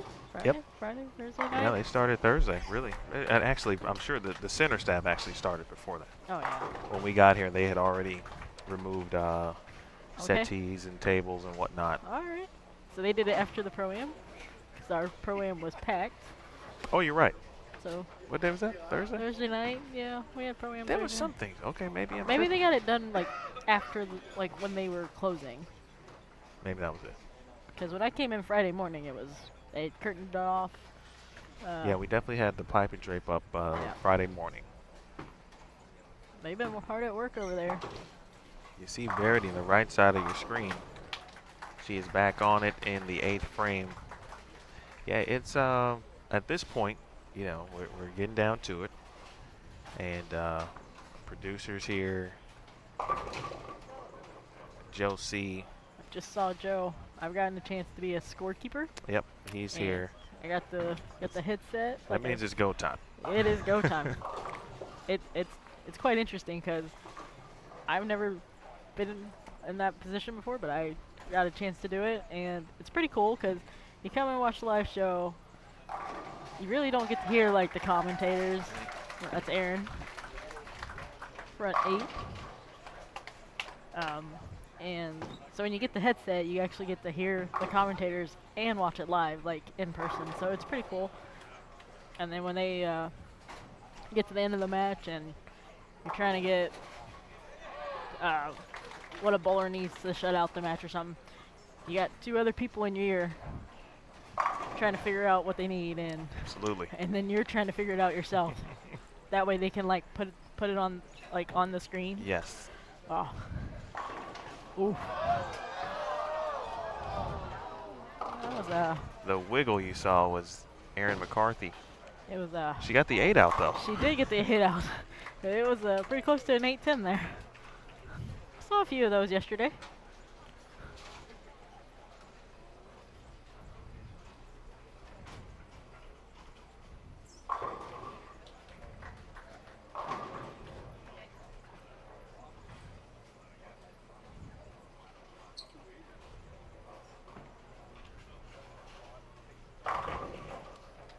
All right, folks, let us hit refresh. This should be game 21. That is correct. Okay. Well, the lead has shrunk to just 5 pins for Daria Payo at plus 808. Liz Colkin now second at plus 803. So just 5 pins separating those two individuals, and based on their performances have really earned the right kind of to battle it out basically for the top seed. They have each taken a turn leading the tournament. Liz led after round 1. Daria, of course, led after round 2 last night. Puhowski, as we go on down the line here. Jordan Richard is third at plus 697. But first we'll see Björn Poplar. Verity Crawley is fourth at plus 646. Diana Z at plus 565 is still in fifth. Danielle McEwen is sixth at plus 498. So 67 pins separating.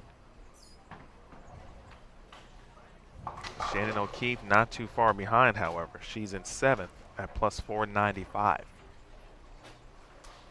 In eighth is Erin McCarthy at plus 478. And for Erin, She's still got 279 left.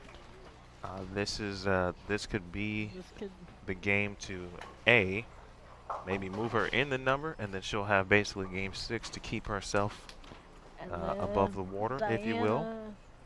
Diana can shoot, it looks like 220 something. She's on a double going into this 9th frame. But she struggled a little bit. I see a couple splits. Björn is 12th at plus 384, but as I said earlier, her score is really not indicative of the way she's actually bowled today, in my opinion. Verity Crawley, meanwhile, she's going to get, she's in the 250s. Yep. So further trying to solidify a spot, and she's got a little bit of wiggle room between 4th and essentially 6th, or even 5th, but definitely 6th to jump out of the number. Here is Daria trying to maintain the number 1 spot, and with shots like that. Looked like she moved in a little deeper. Liz Culkin wants the number 1 spot as well. 10 pin in the 9th frame. Here is Missy Parkton, who is 10th at plus 435. Missy just really unable to put some strings together, and she had some chances to, I think she had the front 5 or 6, able to shoot 250 in game 3, 2-0 game 4. She's got to be able to string them this week. Shannon Puhowski is 9th at plus 477, was starting to make that run.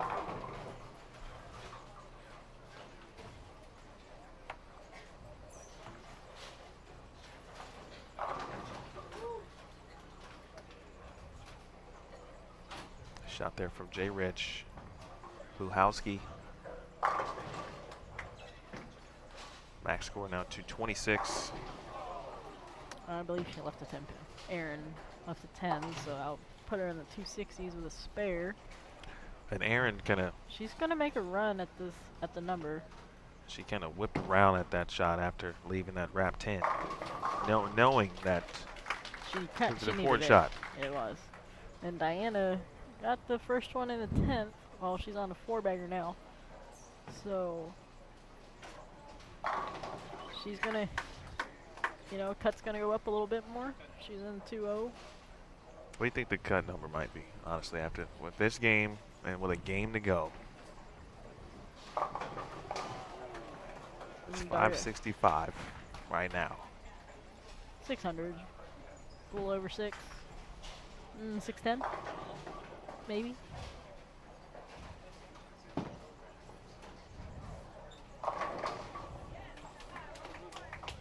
Another quality shot from Liz. It'll be in the 230s. Jordan Richard. She's going to be in the 250s.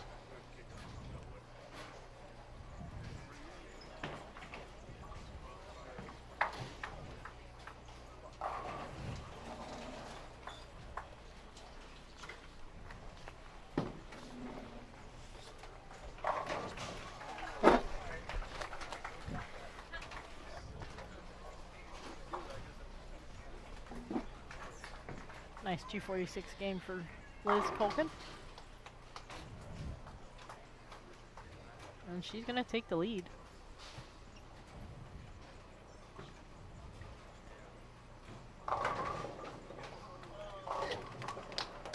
Great break for Daria. Daria has the most subtle disappointment looks.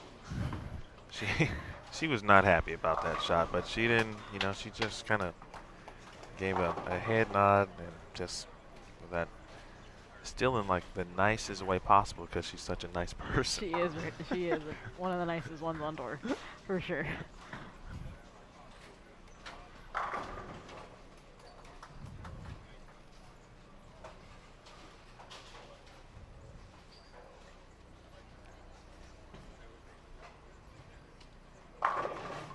I crossed with her at a tournament, the Bev Wright tournament. I was here in Florida. And of course we had that 3-week break. And that was kind of like 2 weeks in the break. We bowled tournament across with her.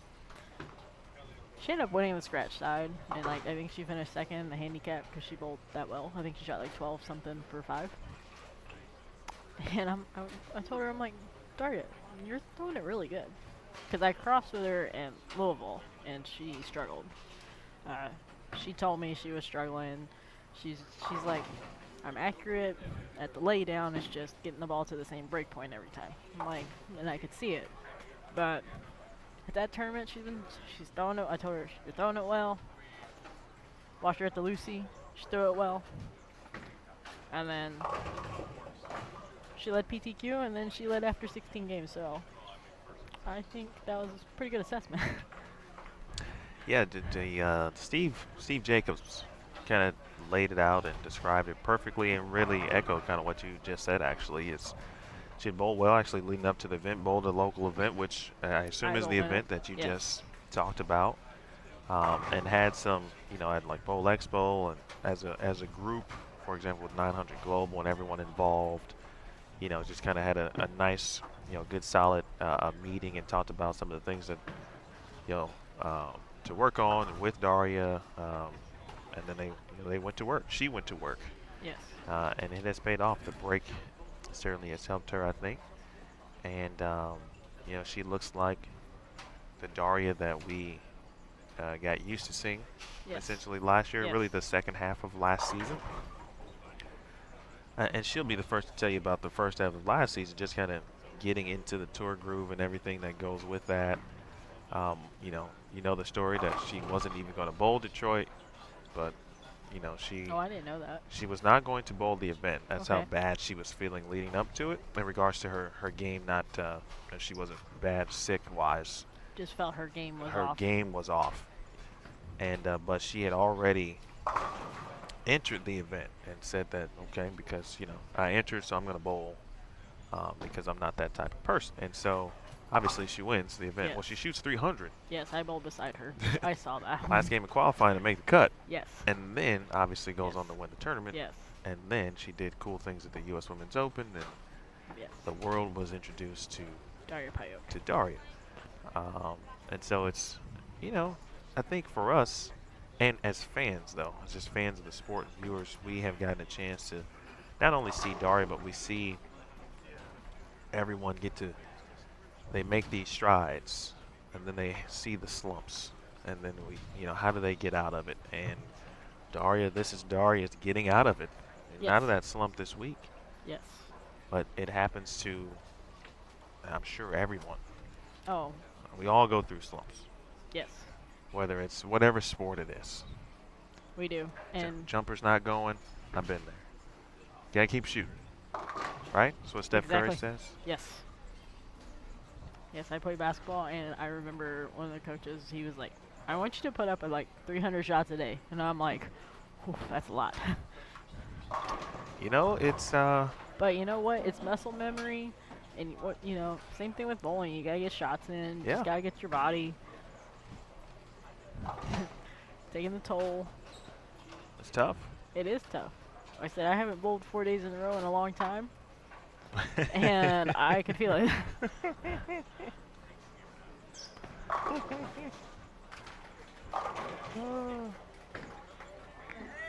And great break for Verity there.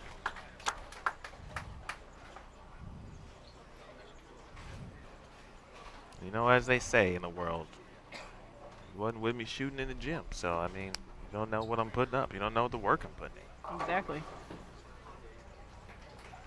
All right, folks, this is Game 6. Shout out to Zach Singer in the chat. Hello. John, Buffalo Groves finest, by the way. John Herman, what happens after this round? Well, we will know the top 5 players who will advance to tonight's live TV finals on CBS Sports Network. After that, so I guess immediately after the round, the scores obviously will be tallied, verified, and then we'll have the announcement. And then, of course, for the players, you know, they will go about their business to prepare themselves for TV for those who advance. Yes. What actually in the center, though, we have a PWBA Fan Fest that will be taking place. Actually starts at 2, from 2 to 4. There is an all-brand demo day actually here Yes. at Seminole Lanes as well. So for the fans, there's actually a lot going on prior to the TV show. Got so, like meet and greet too. Is yeah. that right? Okay. you know, all of that is involved. So Yeah, if you're in the area, yeah, come on out. come out. Definitely check things out. If you can't make it to either of the events we just mentioned, obviously the TV show, certainly. So if you haven't gotten a ticket yet, be sure to check Seminole Lanes. Give them a shout, give them a call. Come on up and see what they have.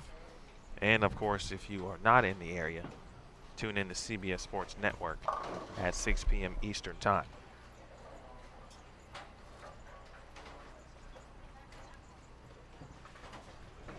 Game 6 is underway.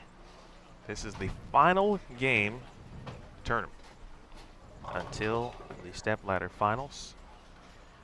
Erin McCarthy, Verity Crawley, Shannon O'Keefe, Diana Zavyalova, Danielle McEwen, Kelly Kulik, Daria Payok, Shannon Puhowski,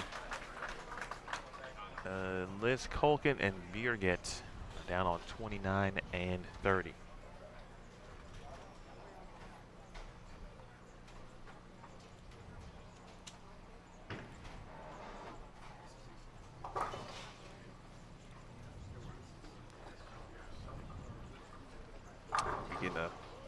Well, a couple things are actually happening. Pin in the gutter there in the back. Remove that on 37, and then the 180 on 36. Both have been taken care of. Great staff here at Seminole Lanes. Big thanks to the Krause family. Family-owned business here. Yes. Pretty cool story. They are great. I think it's over 60 years at this point. 61 years. They had a great VIP event last night.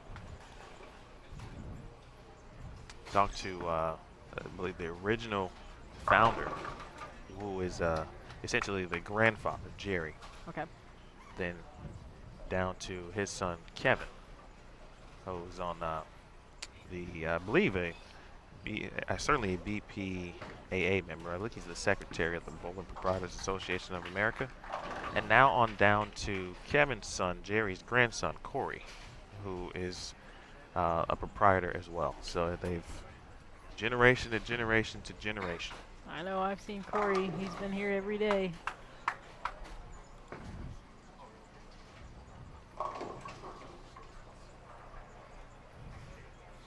I got a scoring update. Do we? We do. It's up on the board. How about that? And there it is.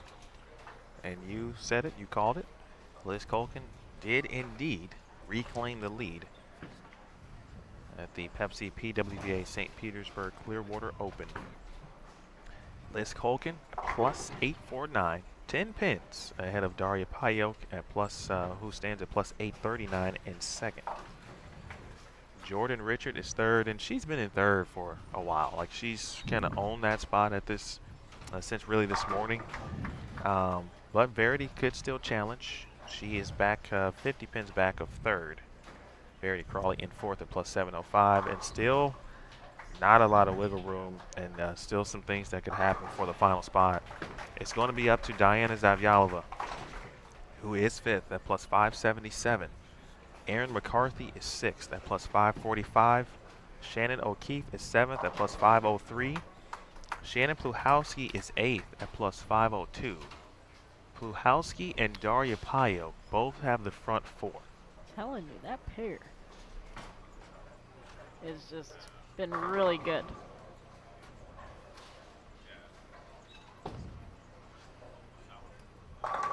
Oh, good shot for Erin. Let's look at O'Keefe here. So a couple of battles, right? We've got the battle for the number 1 seed. Yes. That is between Liz and Daria. Liz Colkin and Daria Payo with a very, very small outside chance, but with no bonus. Jordan Richard would have to shoot 300 theoretically to. But Daria is on front 5. Correct. And Liz, she got a strike in the fourth, or is that, yeah, fourth frame. Looks got like one out of the first one four. open maybe. Yeah, it has a split. I don't think she made it. She had a double, so. Pluhowski with 5 in a row. Same pair. 41 and 42. The dueling front fives yet again on 41 and 42. So the battle for the number 1 seed. Jordan Richard could move out of the 3rd spot. Verity Crawley could move up. She's got 4 in a row as well, speaking of Verity. But again, the race for the final spot, can't rule out Danielle McEwen either. She's at plus 487. So really McEwen at 487, Pluhowski at 502, O'Keefe at 503, McCarthy at 545. On the outside looking in as Zavyalova sits in the 5th spot at plus 577. Shannon Pluhowski has the front 6. Talking about putting some pressure on. And we get to watch it right in front of us for the 5 seed.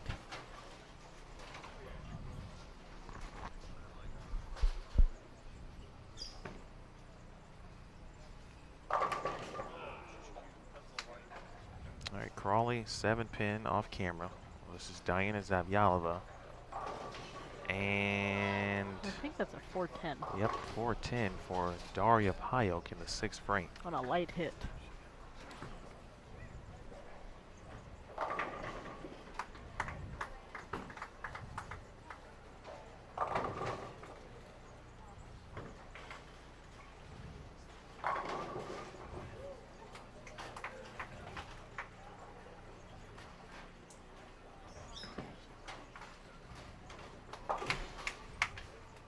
Just a really quick question for you, Summer, and I forgot the answer, but just a question on when did you make your ball company switch or brand switch? I know it's still kind of 2 months. recent, but a couple months, right? Yeah, 2 months. Okay. And I finally felt like I had a breakthrough in the PTQ. Kind of really understand. Ooh, Oh my! wow. I'm without words. I don't know what to say. Yeah. Interesting. Might have to go back and watch that one Wow. again, because that was interesting. That's Look. a little right. McCarthy with a 2-8 leave. Yeah, it's really just. It's gonna go. I mean, it's close. And they're kind of. I think Erin's a lot more lined up than Diana. Well, Diana, like, that was. Uh-oh. Wow. And so Pluhowski with a 9 on the board, but clearly some pin moved. And I don't know if that's what I can't tell. from this angle. Is that the 6-9? It looks like a 3-9, 3-9? but it's not. There's a pin that is directly behind something that looks like 10. Maybe it's the 10 pin and something moved in front of the 10, which I caused think the it's reaction. a 6. I think it's a 6. Like a 6-9, maybe? But, like, directly behind the 6? It's on the, let's see. I don't know if we can see it. Let's go there. That's it. Oh, On 42. okay. That's what Pluhowski just left, but we don't know how she did it. But clearly, Right, that is the 6-pin. It looks like a 6-pin. I mean, I can't tell. Not from this angle. Ooh, 7-10 for Erin. That's a bad break. It's kind of fitting for a last game where you get all these kind of weird things to take place. Oh, Jordan. Yep. Yep. Let's just get that late 10 out. Shot you saw there to the left was Shannon O'Keefe, who is now on a 3-bagger. She's gonna make a run at it. I think she can. She's got a chance still. And she is bowling against, or not against, with Diana Zavyalova. Big spare for Puhalski. So Shannon can still apply pressure. She's got a chance too. Finish out, strike out for 278. Daria and let's see, Liz after the double. No, she looks like she threw a triple. Triple, 9 spare. Back to Zavyalova though. Uh-oh. That's got a wheel. And a 10-pin there for DZ.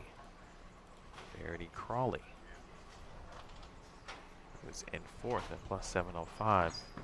Now the good news for Verity is she has a pretty decent lead over Diana for the 4th spot essentially. So I think she's pretty locked in for a TV show. she's 128 up.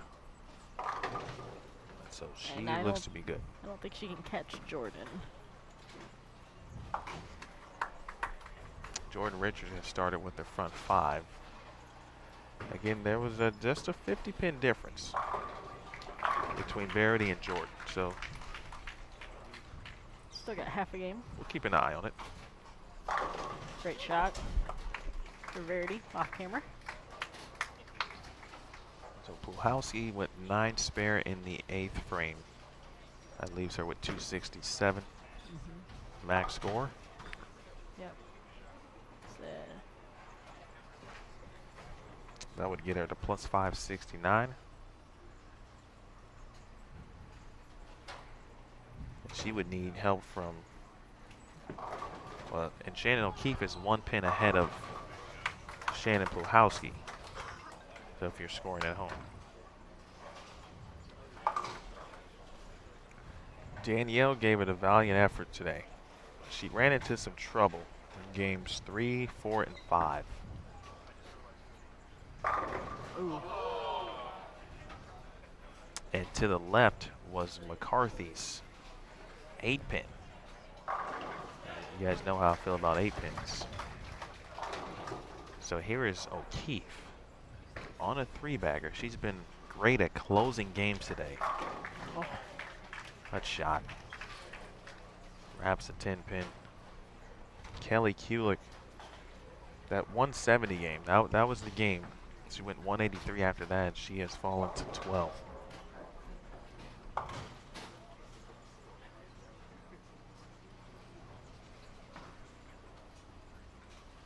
So 4 of the 5 players are locked in at this point. There's still some maneuvering in regards to seeding that could take place, as we've talked about. And there's still a battle for the 5th spot. So I think Daria is going to take the lead back because Liz's max score is 216, and Daria can shoot 266.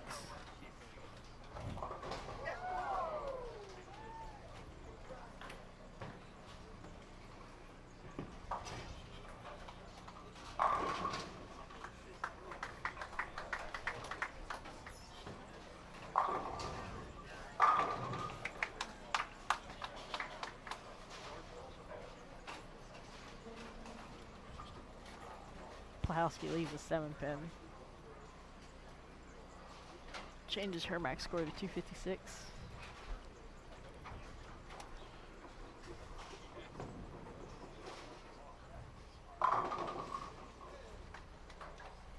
Shot for Kelly. Well, Shannon's just needs them all here. Puhalski, that is, to, again, best possible chance and scenario. Diana, another wrap 10. Let's see here. O'Keefe, max score of 245. That would be plus 548.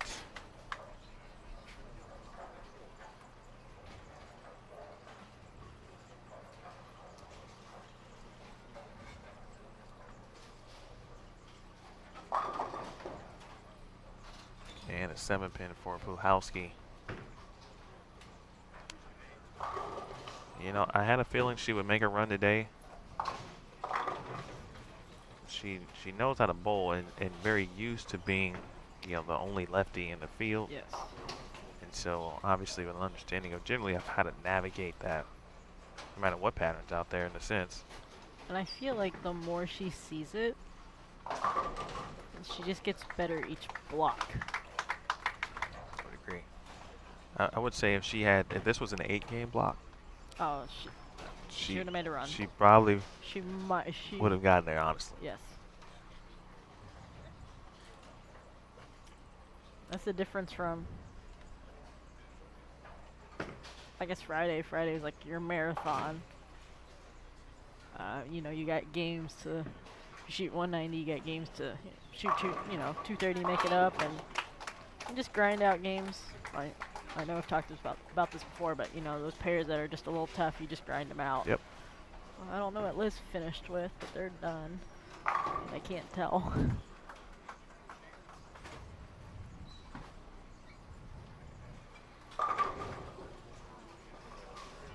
McCarthy just left another 9-pin to your left. And she was 5th.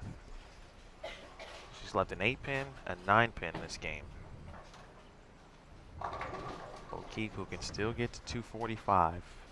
I believe Daria is going to be your leader.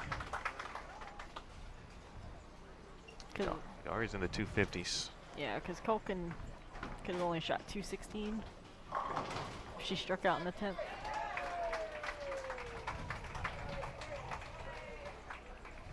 $32-pin difference by what Diana is currently at 577 and the max possibility of what O'Keefe could have.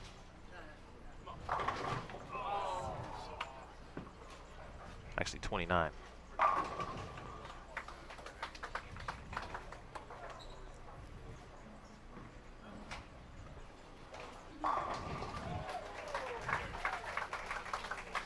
Jordan Richard had the front 7, leaves a 7-pin.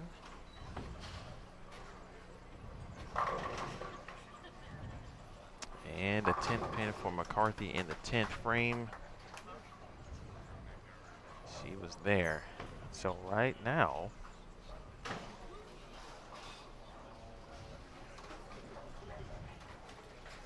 might be the O'Keefe and Diana show here.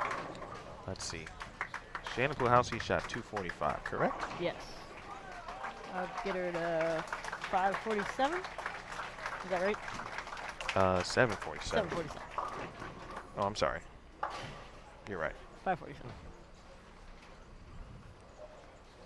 That means O'Keefe, who is now in the 240s.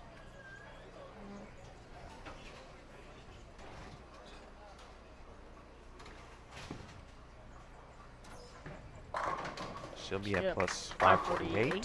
Since Yep. they hold the same score. So that's helpful. Yes. McCarthy is going to, at minimum, she's- give back 7. So she's going to be at 538. Diana just has to fill this 10th frame. So this is it. Push ball. Big shot. I think that locks her in as 5. That's a huge shot there. And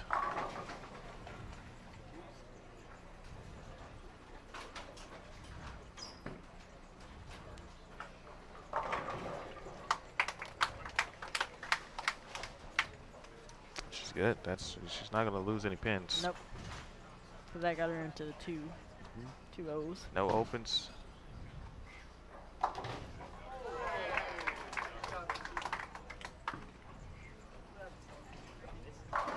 And she still ended up with enough wiggle room to work with. Speaking of Diana, able to hold off McCarthy, O'Keefe, and Pluhowski, but it was really Erin McCarthy who could have stolen it. Yes. Shannon O'Keefe had a chance, obviously, but And I believe Erin threw a great game. Stoned an 8-pin.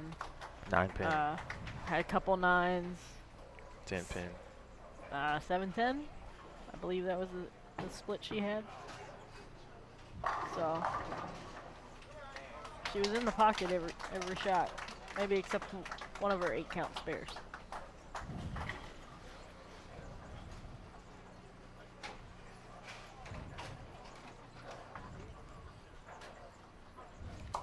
So, if our math is correct, and all is well, everything won't be verified as Crawley finishes with 279. So I believe Verity and Diana will bowl each other first. It's either what we believe it to be is Daria Pyle, Liz Colkin, Jordan. Whoa. Jordan's.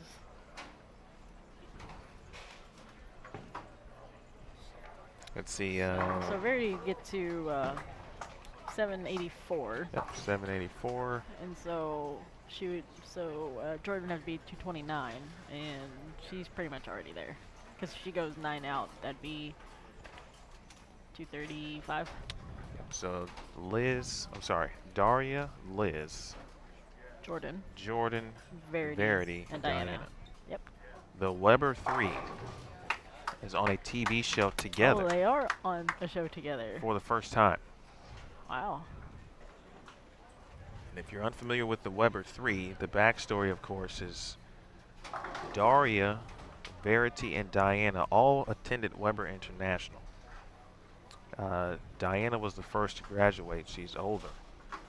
But they had a chance to learn, obviously, become friends, of course. Daria and Verity graduated together, bowled on the same team, won a national title together. And they are all essentially, obviously, out on tour. They all room together, and they're the best of friends. Last year, at the Tour Championship, the race for the Rookie of the Year came down to Daria and Verity. And then the way the bracket was set up, they were all in the same. they were on the same side. Yes. Daria and Verity actually had to bowl each other first, And then the Verity- winner had to bowl Diana. Yeah. Okay. Yeah, I remember this now. But you weren't there. I was not. I was there. at in my honeymoon, Oh. I was dodging there. hurricanes. Oh, I remember this now. Final shot, folks. Danielle McEwen, D-Mac bowled great this week, and she's going to come up just short. What a show this is going to be. Ladies and gentlemen, put your hands together for some great bowling here at Seminole Lanes. At this time, it's my pleasure to introduce to you your top 5 for the live CBS Sports Network TV stepladder finals of the Pepsi PWBA St. Petersburg-Clearwater Open. We're going to start with our number 5 seed from Latvia, Diana Zavialova.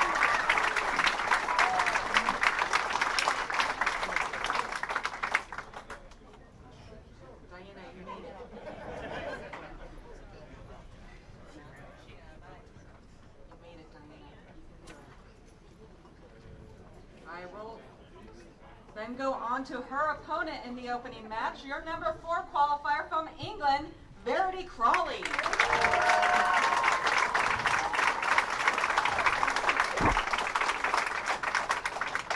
The advancer of that match will go on to face our number 3 seed from Tipton, Michigan, Jordan Richards.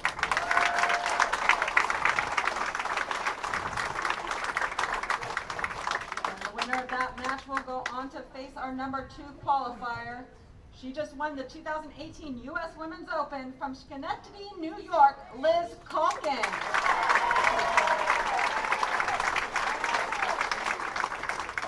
The victor of that match will then go on to face our tournament leader, our 2017 Rookie of the Year from Poland, Daria Pajok.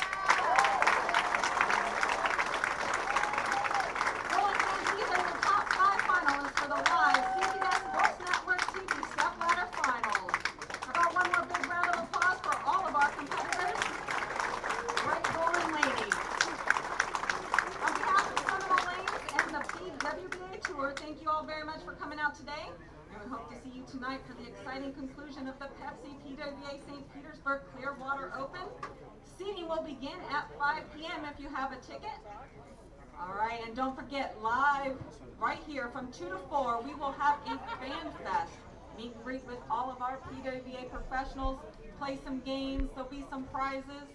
And if you haven't already signed up for the demo day, that will be held during the same time frame.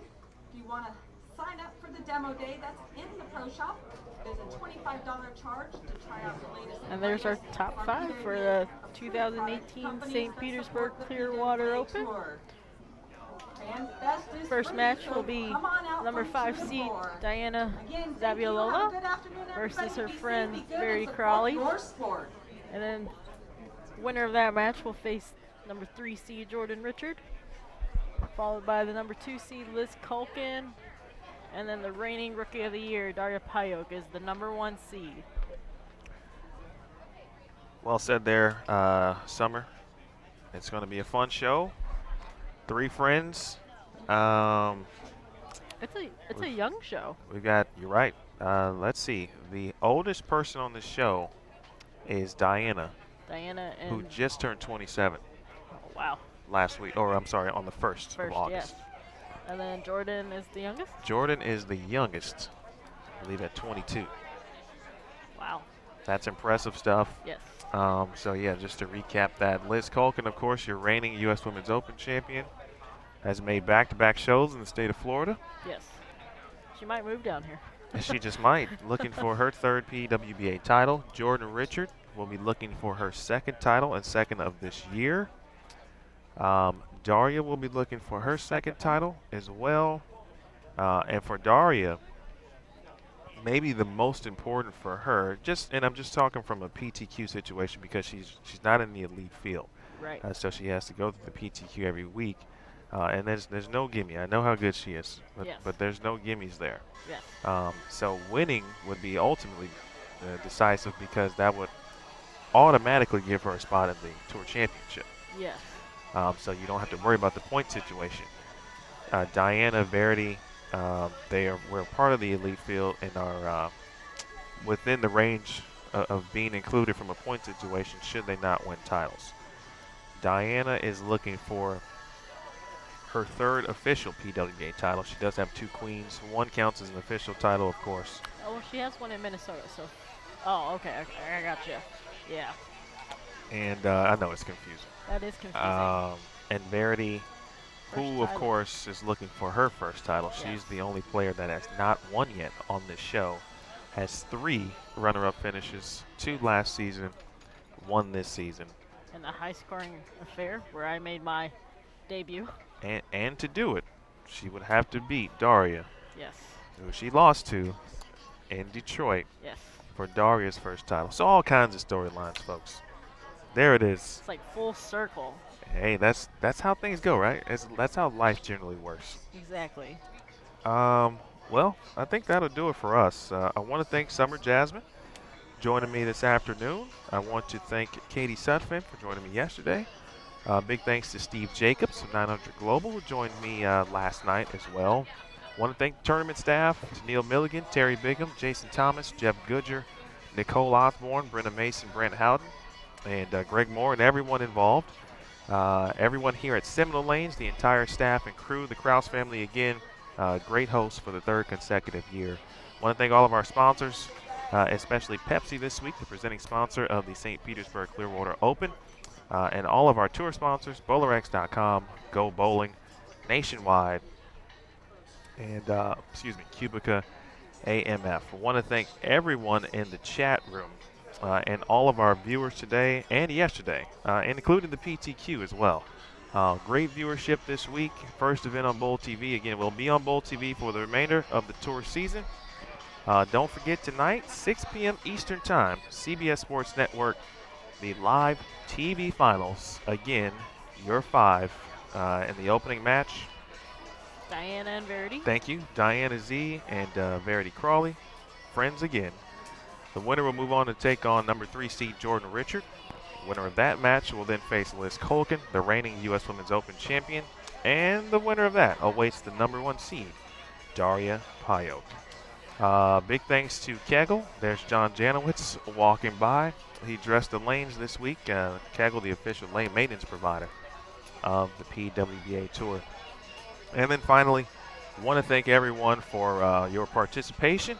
Told you I had some giveaways, so I'm going to go look at some things on Twitter and pick a few people out, and hopefully we can do this every week and make some cool things happen. So for all involved, my name is Emil Williams Jr. We will say so long. I'll see you tonight. We're on CBS Sports Network. I'm looking forward to it. It's going to be exciting. 6 p.m. Eastern Time. Again, set your DVRs if you can't watch it live. Until then, the next time you'll hear from me will be next Thursday at approximately 9 a.m. Central Time for the PTQ at the BowlerX.com PWBA Twin Cities Open. You can watch all of the archived. We've got it right here for you on Bowl TV. Until then, folks, this has been a presentation of the Pepsi PWBA St. Petersburg-Clearwater Open. You watched it live, and you watched it on Bowl TV.